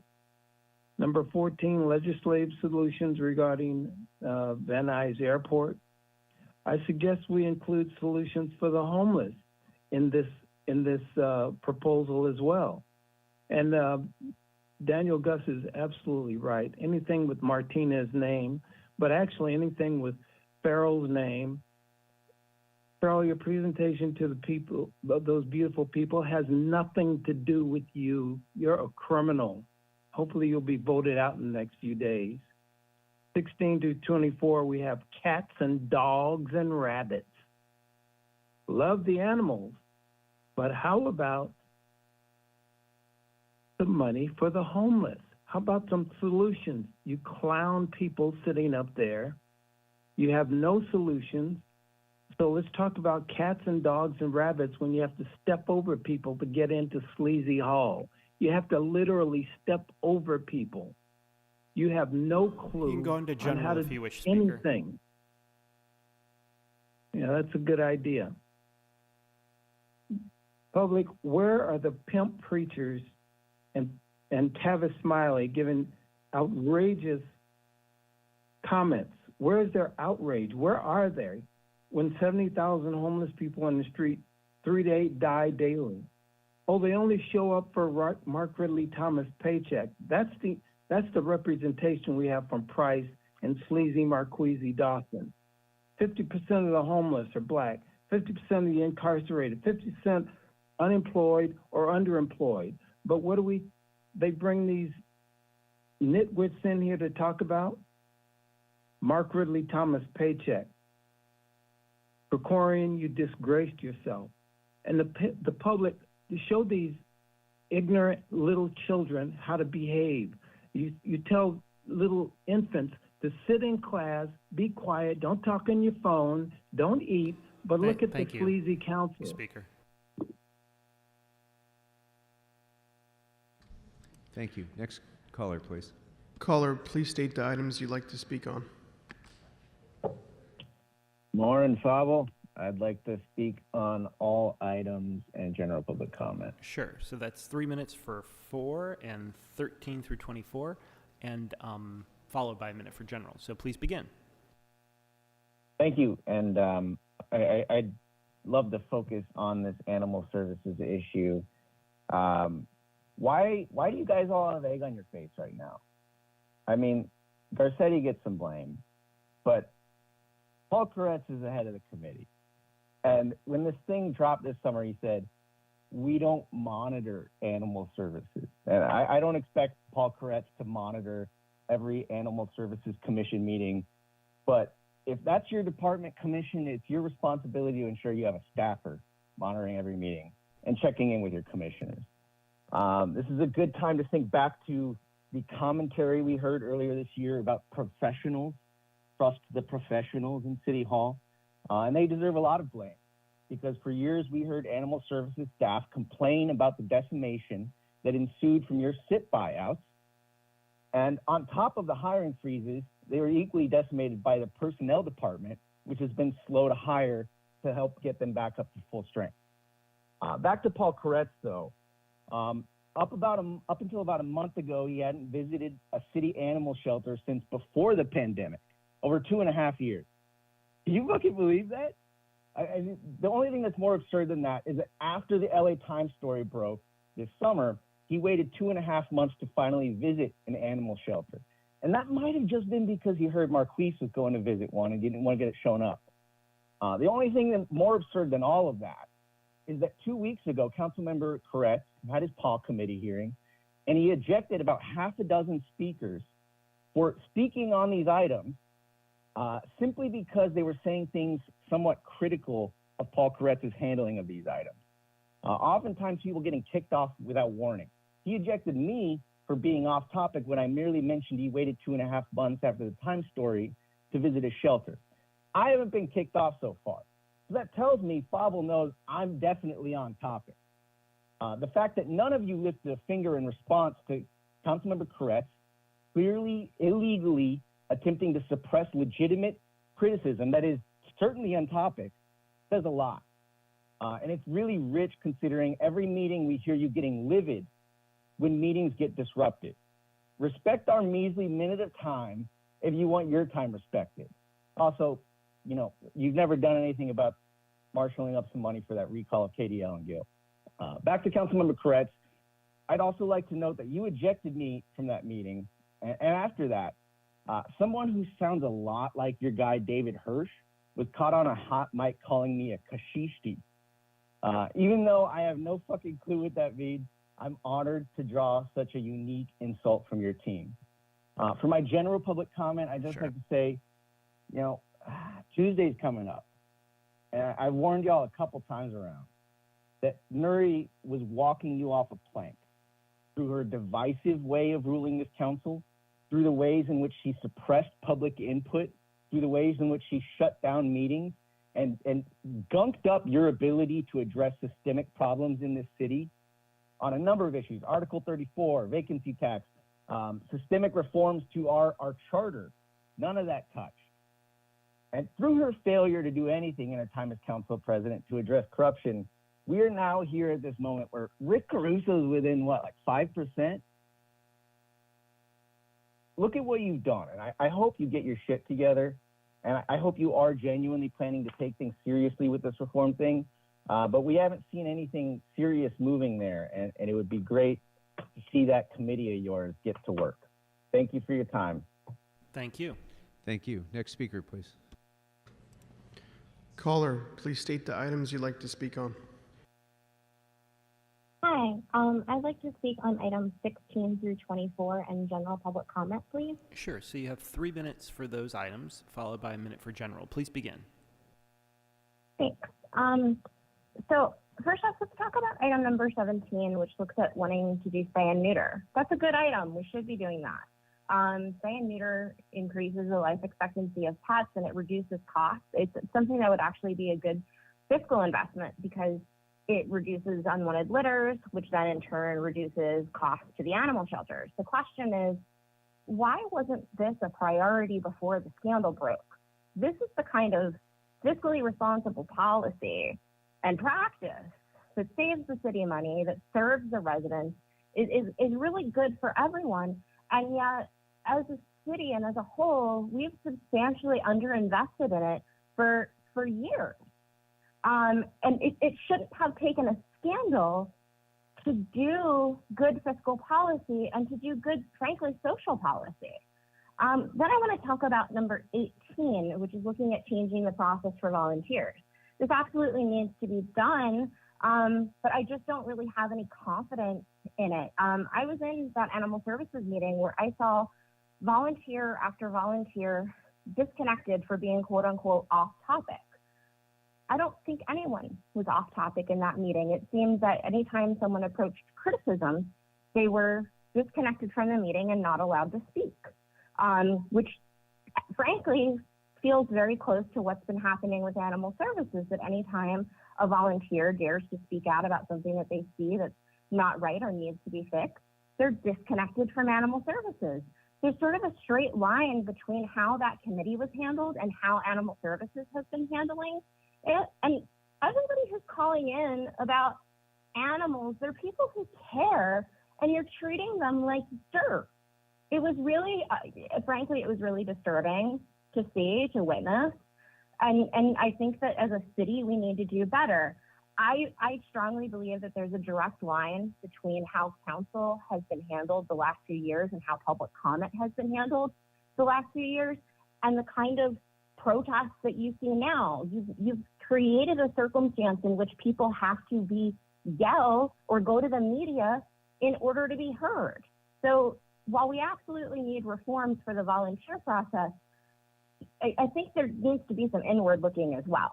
Then let's talk about the Animal Cruelty Task Force. That's item number 20. So yes, obviously no one wants animal cruelty, but I think we also need to examine why it needs to be invigorated. Animal cruelty was one of the programs that LAPD threatened to get rid of when there was all the talk of defunding the police. And it wasn't the only program, it was also the sexual assault and homeless services, which the irony of it just coming out that Corey Palka was letting Les Moonves know about You can go to sexual general assault speaker. survivors reporting him. Sure. But there's an irony there because the Animal Cruelty Task Force needs to be reinvigorated because it was used as a wedge to pull on people's heartstrings rather than because it was good policy. And again, that's the thing that I keep seeing, is that instead of focusing on what's good policy, they're focusing on emotional responses. They're focusing on vindictive responses. We see that with how the volunteers were treated. We see this with why the Animal Cruelty Task Force needs to be. The one thing that I was really happy was not to see that 221180 was not on this list today because that was waived right through committee. And that was $3 million from the reserve fund. So thank you, Mr. Kokorian, for making sure that went to budget and finance, because $3 million from the reserve fund for being absolutely terrible at overseeing animal services is not something that should be done lightly and without Thank you. review. Thanks, Speaker. So thanks. Thank you. Thank you very much. Next speaker, please.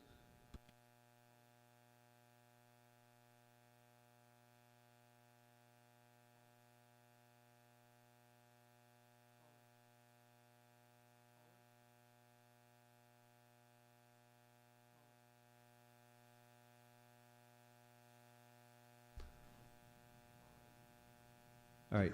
Caller, oh, sorry. Caller, please state the items you'd like to speak on.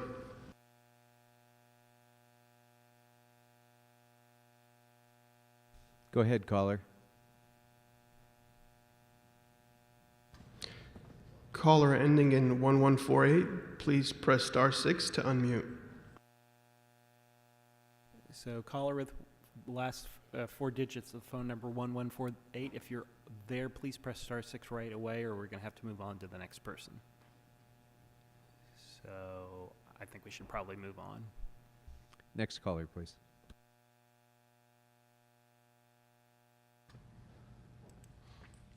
Caller, please state the items you'd like to speak on.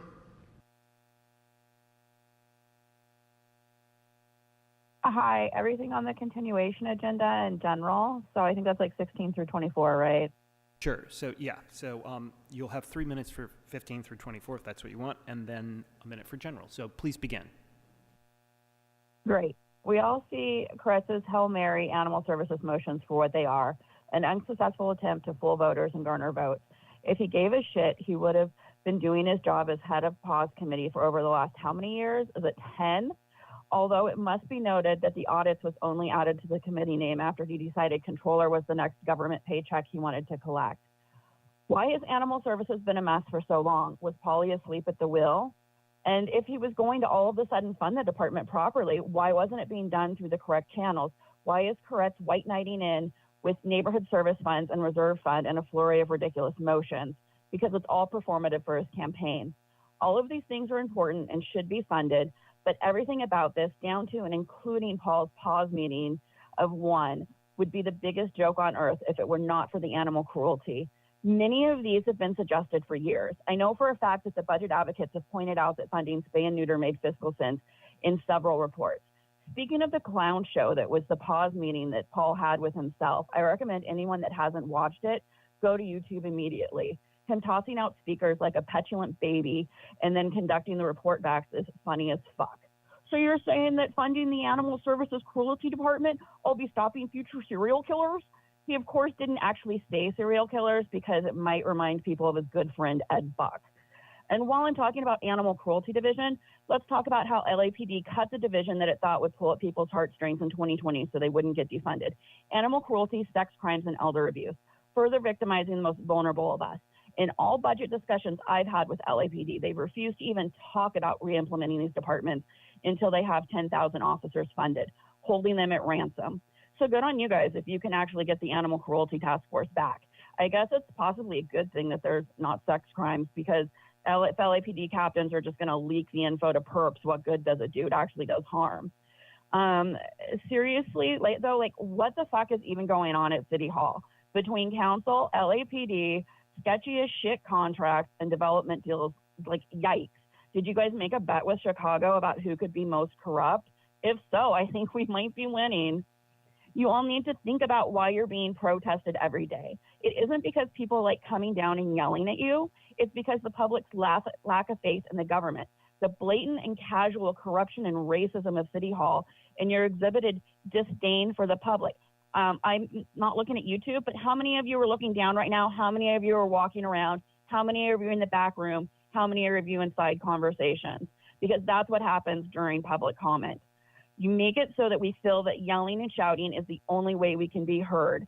You need to take a really hard look at yourself and what you can do to win back our trust. And for the record, not all Angelenos appreciate cops in riot gear keeping us out of City Hall. The protesters are not the problem. When people come to City Hall and called Nuri out for being corrupt and racist, you had them arrested and compared them to the January 6th insurrectionists. When they were proven right, no mea culpas were given. You are all the problem. You shouldn't be pretending that business as usual is okay while KDL and Gill are still collecting taxpayer dollars. It makes one wonder how many of you are also corrupt. Thank you. Thank you, Speaker. Next caller, please. Caller, please state the items you'd like to speak on.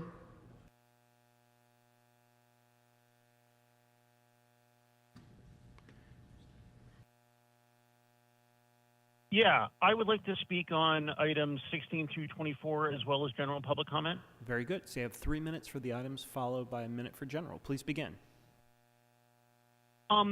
First, I am really glad to see the city taking seriously all the problems at Animal Services, but we need to remember how we got here. Without the LA Times reporting on this, none of this would have happened. Volunteers and whistleblowers have been sounding the alarm about animal welfare for years, specifically reaching out to Councilmember Koretz as the chair of the committee that oversees Animal Services, and they were ignored. And Councilmember Koretz's office went so far as to call these concerned volunteers irritants. Now, at the last pause meeting people have brought up, Councilmember Koretz incorrectly stated that nobody in his office ever said that these people were irritants. So, to correct the record, I would like to read from James Pickhart's March 2nd, 2020 email. The context for this email is that some of Bill Blumenfield's constituents had contacted Blumenfield's office to express concern about Animal Services. Blumenfield's office did their job by directing these people to talk to Paul Koretz, and it went to James Pickhart, who was the relevant staffer. How does the staffer respond? How does Koretz's office respond? She setting up a meeting with this is a quote, setting up a meeting with the appropriate folks at the request of Blumenfield's office to try to work through these issues. Then he mentions the names of the volunteers have been, quote, irritants for a long time and have now teamed up with the Barks and Bitches crew to raise complaints. Now, this is all public record. I don't know how Mr. Koretz can say this never happened. I guess he just doesn't know what's going on in his office. Because the thing is, there are good things in these motions, but honestly, they're more about solving a political problem for Paul Koretz than fixing Animal Services. And I really hope that when the new council convenes after the election, you take up this issue again, because we really need to do better here. I'll move on to my general public comment. Sure. Earlier this week, the council discussed the creation of a new anti-corruption office. This is a great idea, and I hope one of your first acts is to look at a different Paul Koretz email, one from June 23rd, 2017. He received this on his personal email account from a former staffer.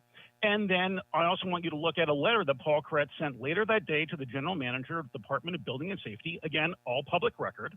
The staffer left Koretz's office just a few weeks earlier, yet he still is asking Koretz favors for his new employer. Now, everyone around that horseshoe knows you cannot go directly from working for a council member to lobbying that council member. You need to wait some time. We have revolving door laws. What did Paul Koretz do? He immediately complies, signs his name to a ghost written letter his ex-staffer wrote for him, and that is a big violation. NACA LA has reported on this, and I hope the Anti-Corruption Office, the Ethics Commission, the city attorney, and any other state and federal agency with jurisdiction follows up, because we're never going to solve corruption in this problem until we hold people responsible for their past corrupt acts. Thank you. Thank you. Next speaker, please. Caller, please state the items you'd like to speak on. Yes, hi. My name is Claudio. I'd like to speak on items 19, 24, and then 18, followed directly by public comments. Sure. So you have 3 minutes for those items, followed by a minute for general. So please begin. Thank you. I'd like to talk about the orange list. The orange list should be utilized. The LA Animal Services must post on the website the orange list. Most dogs on the orange list are scheduled to be euthanized. Volunteers are an essential part of saving the animals and should be notified so they could immediately start networking the animals so that they can be saved. The current system is an automated system. Email to New Hope partners. We need it to be more hands-on approach to save the animals. I know a good Sam that is willing to pay for the treatment of almost every animal in the shelter, yet they are denied in doing so. So it happened that this happened just yesterday, where I reached out to this good Sam for a dog that needed medical treatment, and they were denied by the shelter. This person has come to pick up dogs to Good Sam them and not been given the dogs or cats to Good Sam them. If you have someone willing to pay and treat all these animals, why are we not welcoming this person instead of denying them? Because the LA Animal Services is worried about misdiagnosis of their own, and that the diagnosis of the other vets will be different than what they're diagnosed at the shelter. Now we'll move on to number 24. Dogs being walked. This problem still exists, and at some shelters has gotten worse. At West Valley, dogs now stay in their kennels for 10 days, which is double from when the article came out on July 14th. And when I was fired, bringing back fired volunteers that used to walk 100 dogs a week will help. Juan Rivera, the volunteer coordinator, is making seasoned volunteers retrain. This means they go from level 2 volunteers taking out 10 to 20 dogs a week to taking out no dogs for almost 2 months, okay, because they have to retrain. He's actively going after seasoned volunteers and denying people their applications for absolutely no reason. This needs to change immediately. If you want dogs to get out of their shelter, you need level 3 volunteers to be walking these dogs. I'll move on to number 18, the volunteer program. LA Animal Services must comply with the suggestion of the third-party mediation, as the current system is unfair. Curtis Watts said on October 14th that LA Animal Services prefers to keep things in-house with the personnel department. This is extremely flawed system, as volunteers are never believed, such as in the recent case in which a volunteer had eyewitnesses from staff, volunteers, members of the public, and a video proof, all proof of an incident, but yet the only person believed in this incident was the staff member. You voted general. Okay. The staff member that was accused of assaulting a volunteer, the volunteer coordinator is actively going after seasoned volunteers and deactivating them. He's actively going on people's websites to see if they are friends with people that are fired volunteers. So if someone is friends with me and they apply to be a volunteer, they can be denied just because they are friends with me on Facebook. Okay? They can also be denied on the current application for being Jewish, for being because of your age, for your gender, for your race. Okay? They put up a illegal application, and this is the mindset of Annette Ramirez and Juan Rivera, which would be dismissed immediately based on these allegations and what's currently going on in City Hall and around the country with people like Kanye West, okay, and recently with the basketball player from the New Jersey Nets, Kyrie Irving, okay? This should not be tolerated in the city of Los Angeles. Thank you. Thank you. Thank you, Speaker. Your time's expired.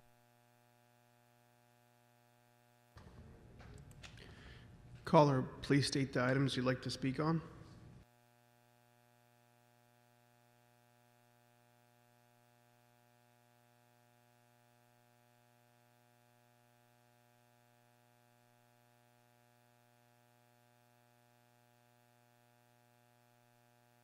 Hello? Hi, which items would you like to speak on? Yeah, I'd like to speak on number 14. I am a resident just west of Van Nuys Airport. Havenhurst is the only thing that separates us. And I'm calling because the charter flights have, since Santa Monica was closed, I've lived in this neighborhood 27 years, and there's so much activity and no curfew, or if there's a curfew, it's being flaunted because I see jets taking and hear jets taking off all hours of the day and night. Additionally, the smell of jet fumes is so bad now. I'm asthmatic. I can't even stay outside for more than 3 or 4 minutes because the smell of jet fuel is so bad, permeating our neighborhood.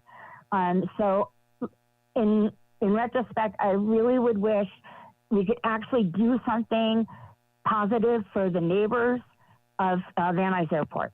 And that's all I wanted to say. Thank you very much. Thank you for calling in. Thank you. Next caller, please.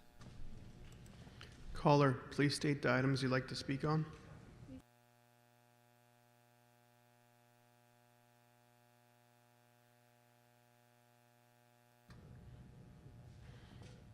Caller ending in 3779, please press star 6 to unmute. Good morning. Hi, which Good items? morning. This is Annie. Can you hear me? We sure can. Which items would you like to speak on? General and something else I'd like to speak on, if you please. Oh, you mean some of the other items? I'm sorry, I was confused. General, and you said what? Some other items, yeah. Okay, well, we'll So anyways, say the yes, minute for go the right first ahead. items, and you can begin with the whatever item and then general. So please begin. yeah. Can I? I'd like to start with the general, if it's okay. Okay, So I'm go calling ahead. for the public comment. Yeah. As a Los Angeles voting constituent for Councilmember Nithya Brahman, I strongly urge the Los Angeles City Council to have all of the animals at the Griffith Park and pony rides to be sent to a sanctuary right away. Moreover, I am urging the council to have a veterinarian unrelated to recreation and park examine all of the animals. As Dr. Sakar has reported back to the city that everything is overall satisfactory and that animal welfare laws are being followed, which is all untrue. The city needs accurate findings to make concrete decisions, as Dr. Sakar doesn't fit that description at all. Please note that these animals are being used and abused for years and had already brought to the city millions of dollars. These animals are injured, wounded, and they are suffering every single day, and they need to be retired immediately. Our job as city council members is us to appeal to you to represent us. This is why we pay our taxes. To appeal to you to take charge. Ms. Nithya Raman, as my council member, I urge you to please end the suffering. Do not put any, oh, they're complying or anything. The only compliance needs to be that these animals need to be turned to a sanctuary right away. They're all suffering. They need your help. Just like little kids that we need to protect, elderly, and those who cannot protect themselves, people of color that are not represented, we need to represent. These animals look up to us, trust us, and their suffering is our suffering. We are all body, mind, and soul. Their suffering hurts our hearts and souls, and this is why we need to end it, because we are being hurt. Our environment is being hurt. Another issue I'd like to talk to is when it comes to rental, the rent amounts are out of, it's protecting the people who have money. This is outrageous. Homeless people all over the place, and so many people became homeless because they have dogs and animals, pets. So it sounds like you took them in general, and then you were talking about what I think were the animal services items on 1624. Now Correct, I'm not sure correct, what you're correct. on. Thank you. So what items are you on now? Okay, I am on the rental issues. Yeah. So basically, I'd like to say that Speaker, I personally sorry, was. but I don't think there's a rental issue on here, and you've already taken your minute of general. Are there other items on the agenda that you would like to speak on? Well, people who are homeless with dogs are not being accepted to places, even if they are capable of paying a certain amount of money. They're kicked out. I face that. So please, let's protect all the animals. Okay, so I'm sorry, And Speaker, let's start but with the pony you're rights. clearly Let's talking about something turn not them on into the sanctuary, agenda, please. and you've taken your minute of general. So I think we should move on to the next speaker. All right, and so we've now taken more than an hour of public comment. We'll take another 15 minutes of callers, and then we'll close public comment, members. And I apologize to those who may not, we may not be able to hear from, but we did have almost a half an hour of disruptions at the beginning of the meeting, which unfortunately took up a lot of time that we could have devoted otherwise to hearing from the public. So we'll take 15 more minutes of callers. Next caller, please. Caller, please state the items you'd like to speak on.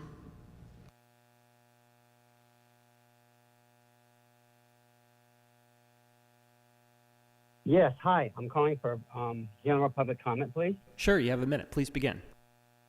Yeah, hi. Good morning. I'm a Los Angeles voting constituent. I'm actually a native.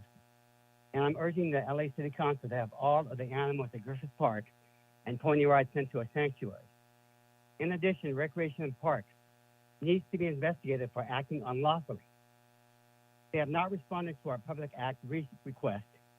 They have passed inspection reports when laws are being violated, renew the Griffith Park contract during violation of animal welfare laws, and allow for Stephen Weeks to continue to operate when he is in violation of his contract, so that he can generate funds for the city. We need accountability towards this agency, not for them to continue the concessionaire to engage in unlawful behavior. Unacceptable for this council to allow this. The abuse at Griffith Park and Pony Ride at the hands of Recreation Park needs to stop now. Enough is enough. Thank you. Thank you.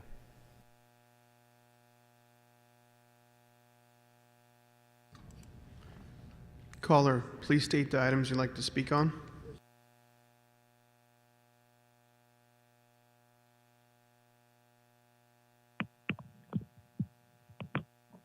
Hello? Hi, which items would you like to speak on? I would like to speak on general public comment, please. Very good. You have 1 minute. Please begin. Hi, Mr. Krikorian. 15 minutes of public comment for the last speakers that you're going to take, that's unacceptable. You should hear everybody's comments or else this city will get sued. Secondly, start the meeting on time. You always start the meeting 15 to 30 minutes late every single time there's a council meeting that's supposed to start at 10 a.m. And third of all, Councilmember Rodriguez, when it's public comment time, during public comment, you should not be stepping off your seat to go do something else and ignore public comment. You should listen to the comments that from the public and stop ignoring us, okay? And we pay taxes and we pay your salaries, and listen to the people. And second and fourth of all, we should. Thank you. Thank you, Speaker.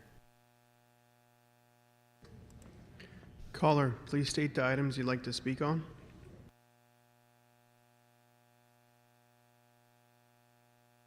Hi, I believe I'm unmuted. Is that correct? Yes, we can hear you. Go right ahead. Which items would you Oh, like to great. speak on? I'd like to make two comments, please. One for general public and one for item number 14. Okay, so let's start with item 14 for a minute, and then after that, you can go on to a minute of general. So please begin. Okay, well, I'm going to eat up a little bit of my time and ask all the council members to please pay attention. I've been watching you. None of you are. And do you know how disheartening that is for us? It's not okay. So please, I'm begging you, just take a minute and listen to my comment. In respect to item number 14, I'd like to offer support for motion 1125 and state that I hope this is a vital first step with emphasis on first step. I'm trusting the integrity of this council to move this fact-finding motion forward. And I'm going to go ahead and offer you my gratitude in advance because it's an innocent motion and it would look pretty bad if it didn't pass. So the Valley has been complaining for decades that we're ignored by city government. So I hope that this motion is a catalyst to more motions that address the irresponsible stewardship of Van Nuys, because we need more city attorney investigations like the one this motion calls for, the interest of the masses in our environment over the 1%. Because right now, that is what LAWA and BOAC are catering to, the 1%, and to billionaires' FBO ambitions. That's at all of our expense. And I know that you guys didn't make the decisions, but you're complicit in it because to date, you've done nothing to stop that furtive expansion. And for those that don't know what furtive is, I'm speaking to the public, it means sneaky, sneaky, sneaky, under the radar, behind the public eye. Okay, so for general comment, I just want to iterate to the council again. LAWA's abuse of power in their handling of Van Nuys land use proposals, as well as their blatant defiance of transparency and their defiance in honoring environmental justice laws, is out of control. Another example happened this week at a Van Okay. Nuys CAC meeting. Thank you. Thank you, Valley Speaker. residents. Caller, please state the items you'd like to speak on.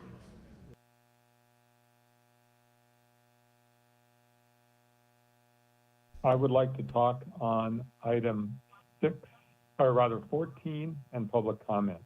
Sure. So you have 1 minute for item 14, and then you follow that in with a minute of general. So please start.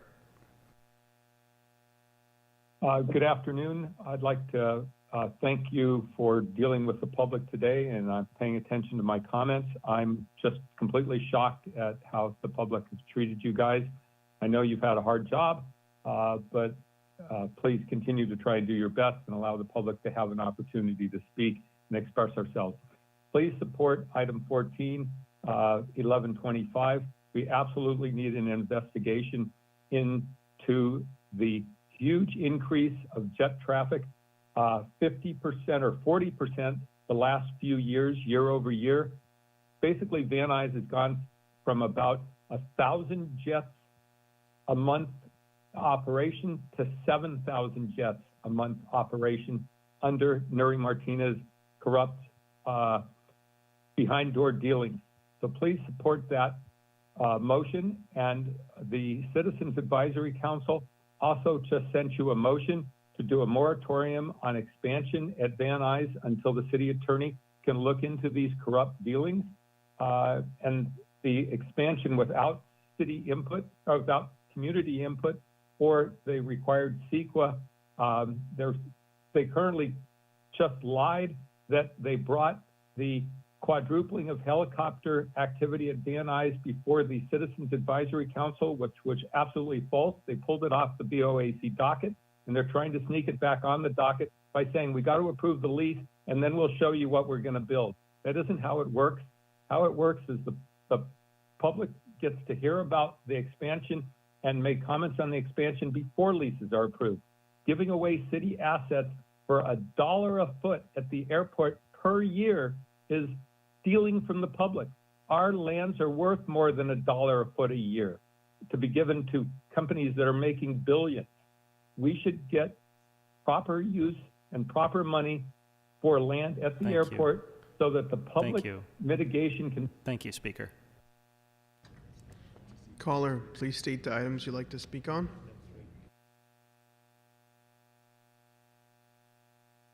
Hi, can you hear me okay? We sure can. Which items would you like to speak on? I think number 14, although some of it might run into general comment. Okay. I don't usually speak, so. All right, we'll set it for a but minute I wanted and to then a say, minute. okay. One of the things I wanted to say, I'll have to talk fast. Well, I'm talking about 14, so let's start it for 14, please. Yes, please begin. Okay. First, thank all of you for, thank you for your time and your service to our city. I value and appreciate it. I share the previous caller's shock about how people have treated you today. I kind of don't blame you for wanting to look away because I just am shocked.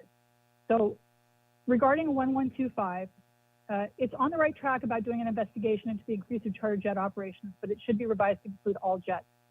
Charter operators are using a loophole to create scheduled flights where anyone can buy a ticket online, in effect transforming a general aviation airport into a commercial airport. You can now buy a ticket to fly to Aspen without having to buy or lease a jet on your own. I just saw an ad for a charter operator at Van Nuys Airport advertising single seats and that they were the new first-class seats. This has resulted in an unprecedented increase, and LAWA has stated that Van Nuys Airport now has a jet departing every 4 minutes. Please support, so now I might be going into the other area, but anyway, please support the Van Nuys Airport CAC motion passed on Tuesday for a moratorium asking for no new expansion at Van Nuys Airport until review of leases done without required community engagement and investigate expansion done under Nury Martinez's tenure. Nury Martinez said in the recording how important it was to have an asset like Van Nuys Airport in her district, and it's telling that contributions from airport operators and relatives maxed out donations to her. Please support a moratorium on new leases and any expansion until the city attorney can review the leases done at Van Nuys, which were done with no public engagement, which was required over the past 5 or 6 years. Neighbors who live peacefully with Van Nuys Airport for decades feel like the proverbial frog boiling in the pot, and at Van Nuys Airport did all these expansions in pieces so they wouldn't trigger CEQA. Then one day they just woke up one day drowning in pollution.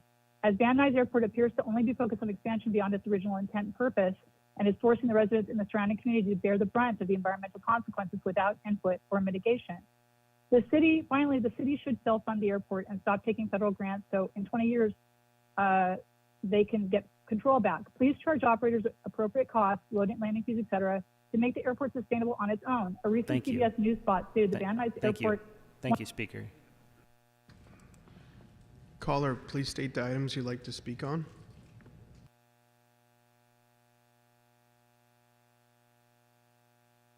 Hello. Hi, which items would you like to speak on? I'd like to speak on items regarding the 14. Sure. And also, I'd like to speak on general comment. Sure, so you have a minute for each. Please begin. And also, I'd like to speak on the handicap item. I don't think that is 14, correct? No, 14 is Okay. the Van Nuys. And 4 is also the contract regarding the grant from the aging, correct? Four is the financial status report, for which there was the amending motion early on in the meeting.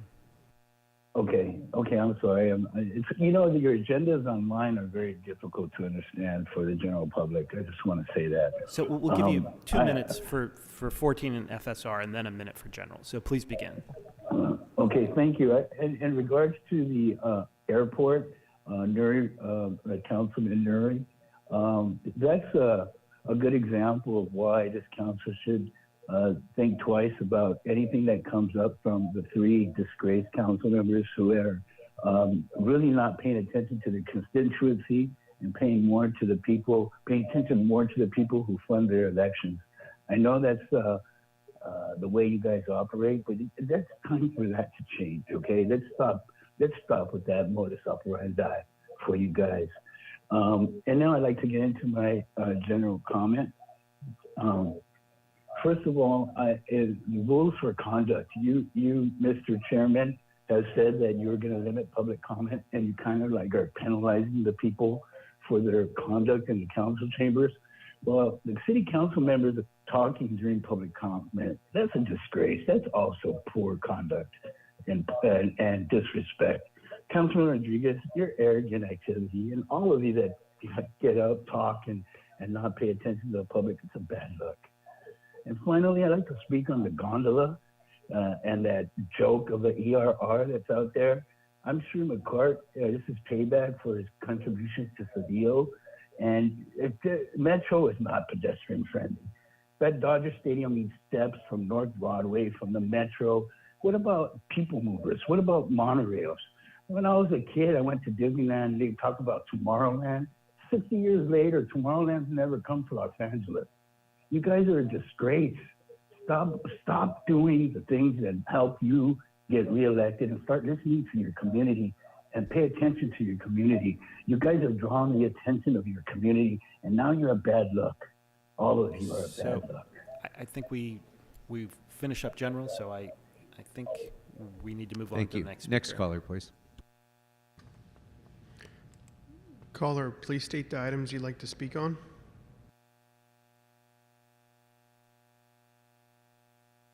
Hello, I would like to speak on file 1176, 1187, Oh, and gosh. 1180, as well as public comment. So I don't know the council file numbers by heart,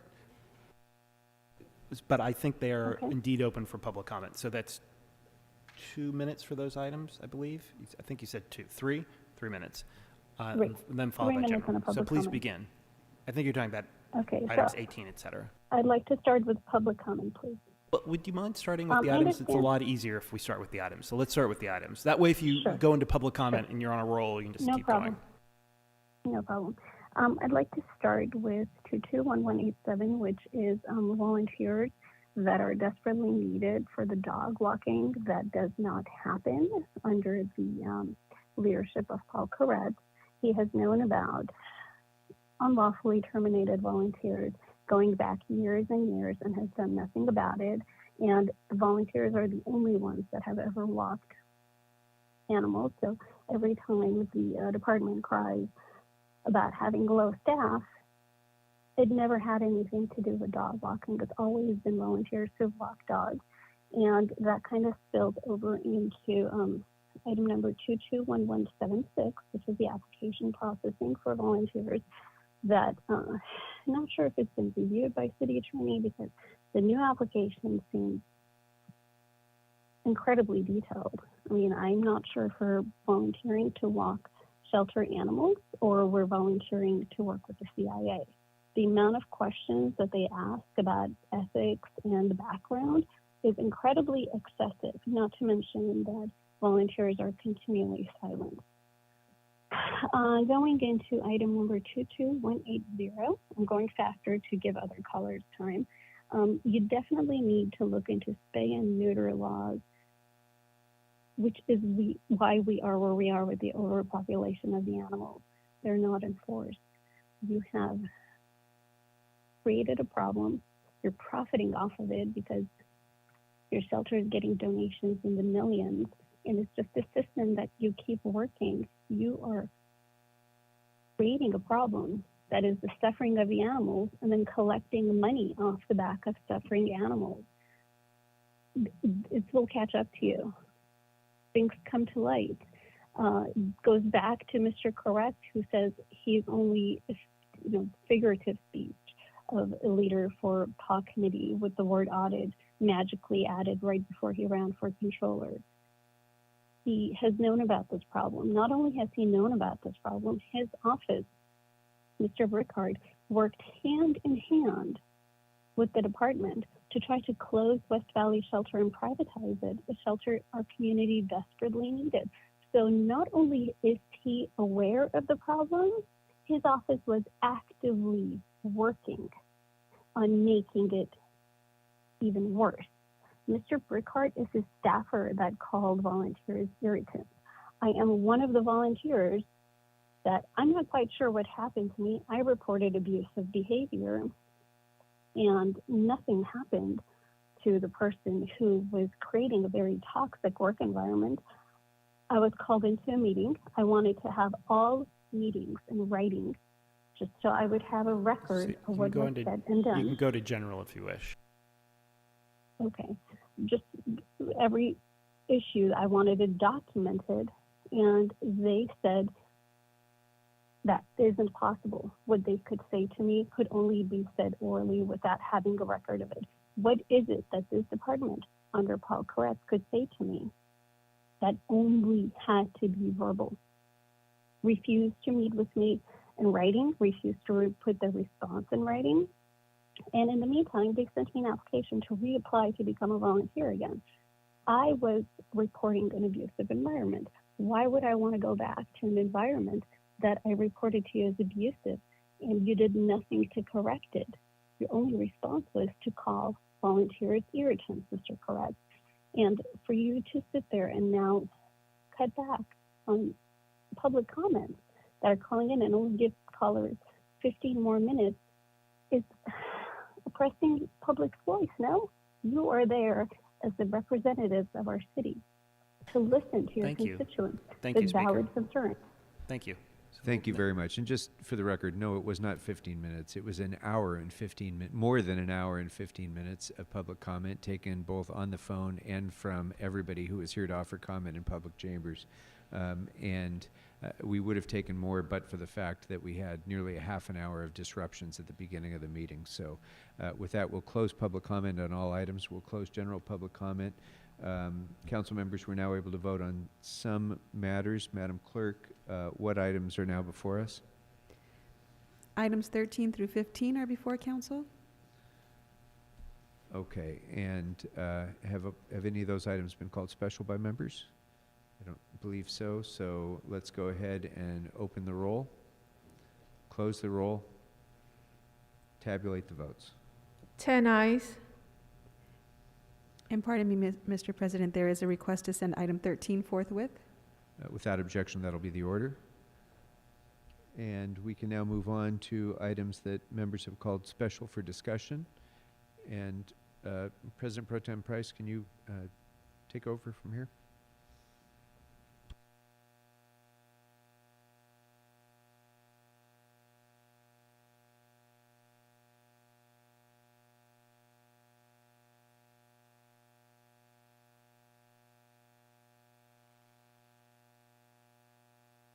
Thank you, Mr. President. Okay, Madam Clerk, let's move on to the items that the members have called for special discussion, please. Thank you. Item 4 may be adopted as amended. Without objection, that will be the order.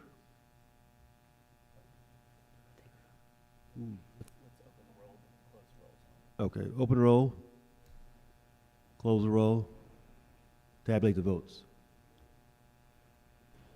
9 ayes, 1 no. Okay, thank you.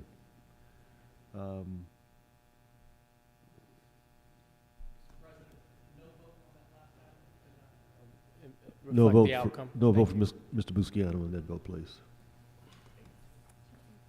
Thank you. That would make the outcome 8 ayes and 2 noes. The item is adopted, and there is also a request to send this item forthwith. Okay, thank you.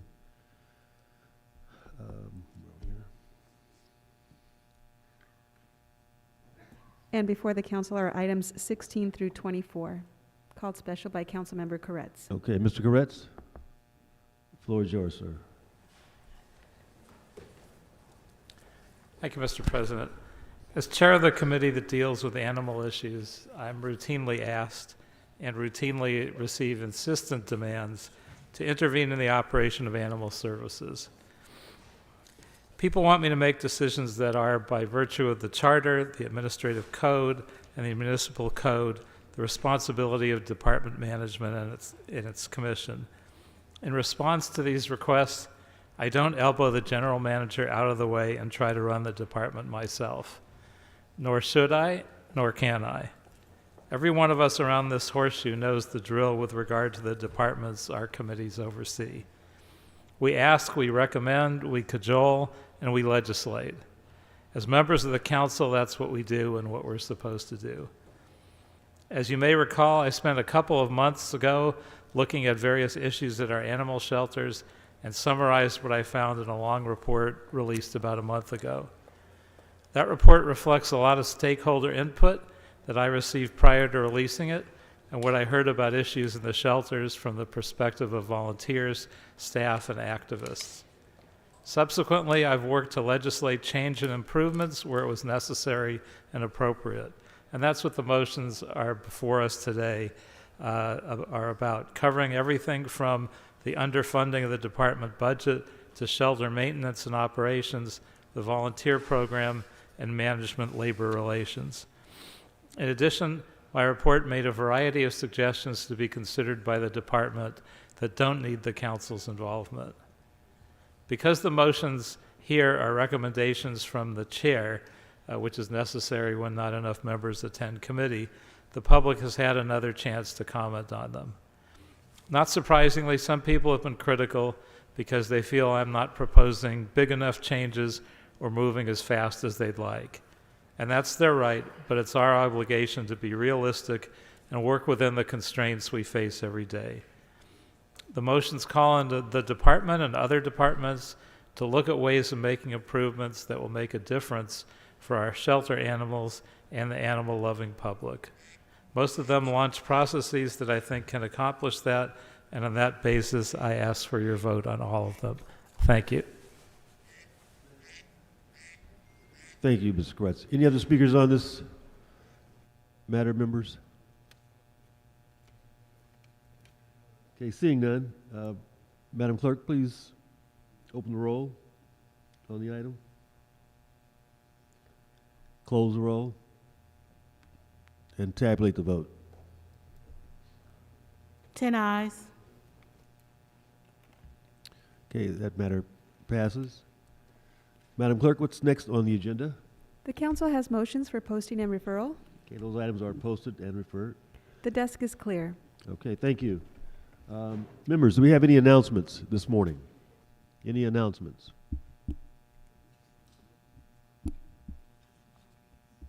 Madam Councilwoman Rodriguez, wonder why you were looking at me like that. Madam Councilwoman Rodriguez, okay, I'll take it off. Colleagues, this Sunday in my district, and for those, there are a handful of areas in the city of Los Angeles that have a great deal of horse keeping.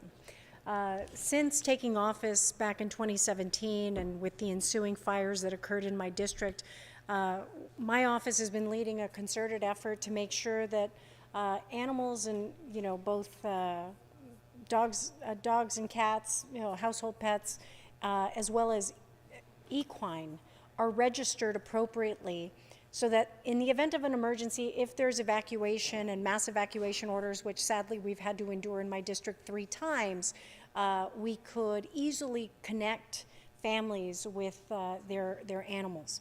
This Sunday, we are hosting another microchip event at Stetson Ranch, which is in Sylmar. And last year, we piloted this, we had this event last year, and it was just incredibly successful. We had registered over 80 animals, the majority horses, and it was just a huge gathering of both community members. We had banda. We're going to have music again and performances.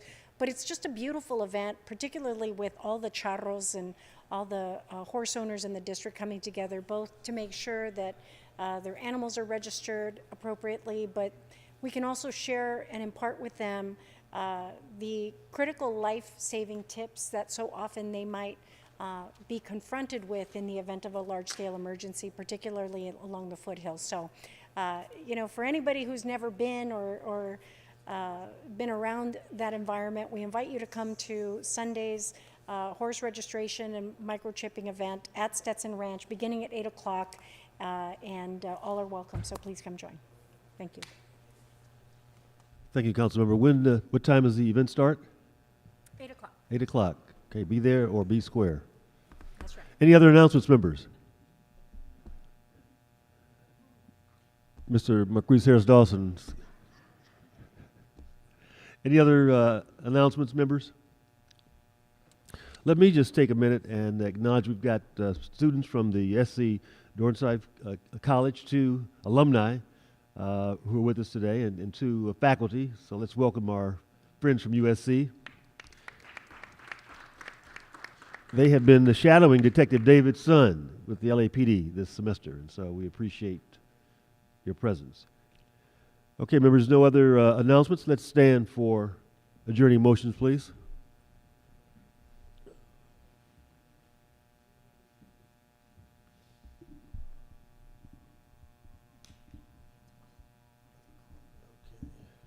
Mr. Koretz.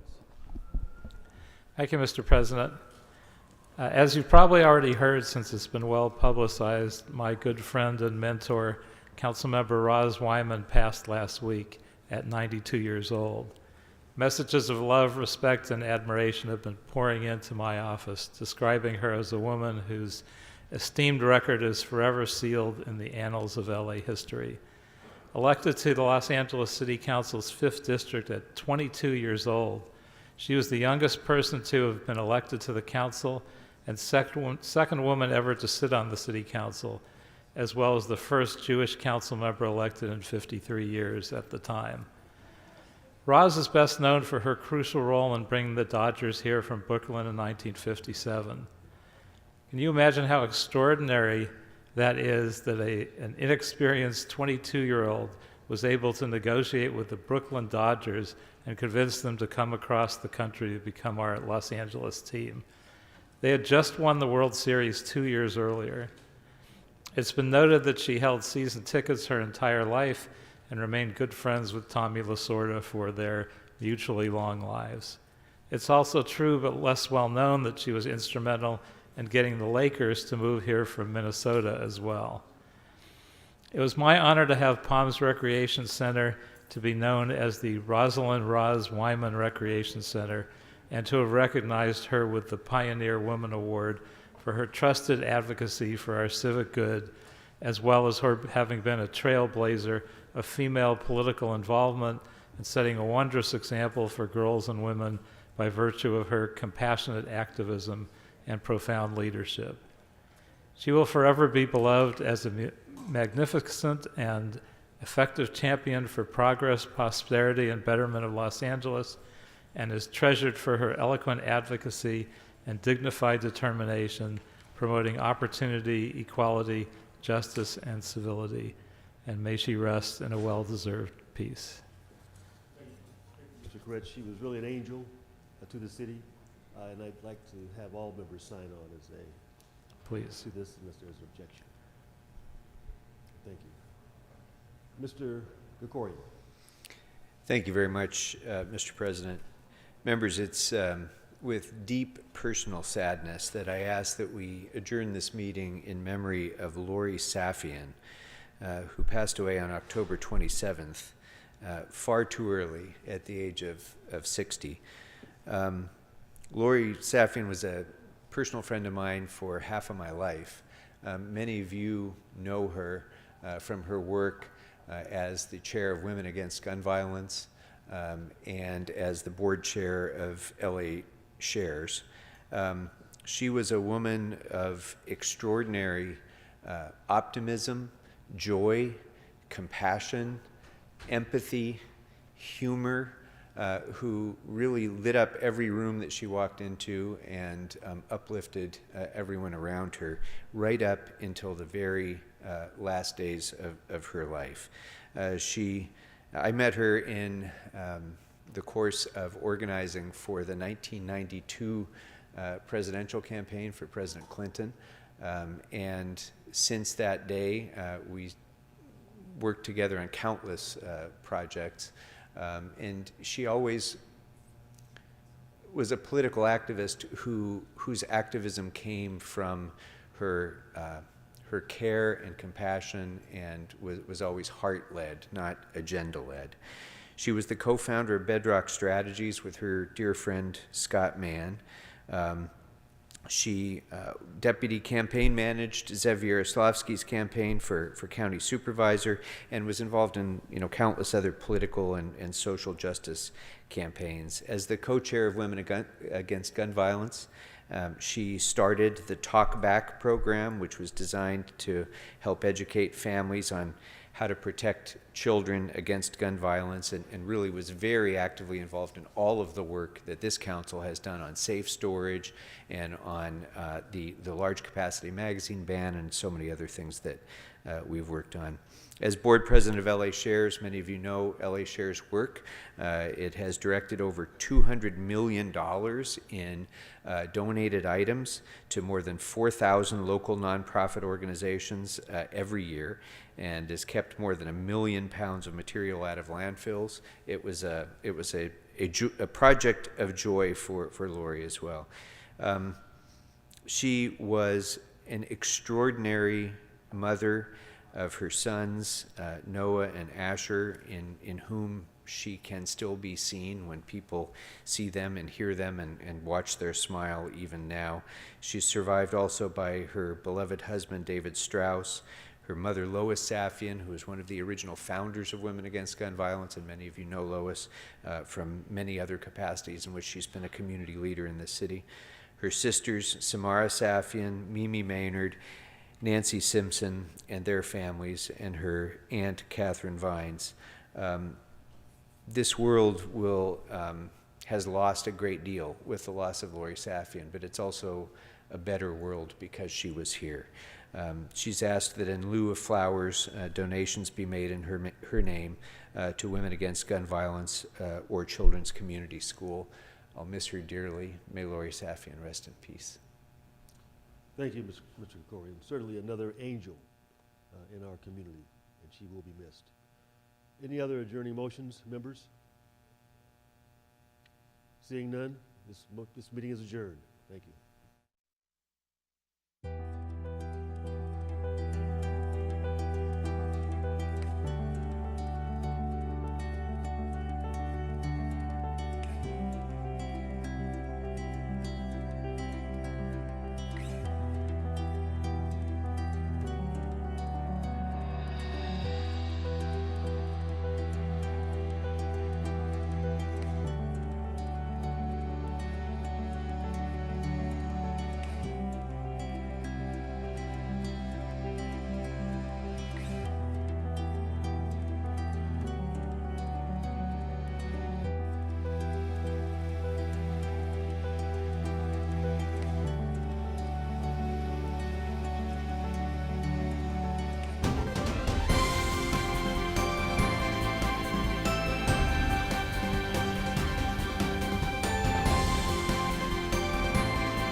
On its 60th anniversary as Los Angeles Historic Site #1 and its owner's 200th birthday, the Leones Adobe Museum threw a Halloween-themed event.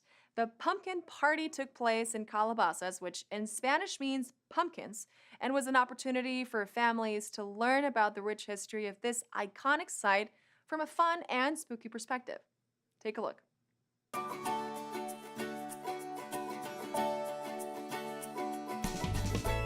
You are at the Leones Adobe Museum here in Old Town Calabasas. This is our annual Halloween fall event. We call it the Pumpkin Party. But what makes this year so special is that it's our 60th anniversary as Los Angeles Historic Cultural Monument #1, and it's also the 200th birthday of Miguel Leones, who was the owner of the Adobe House and the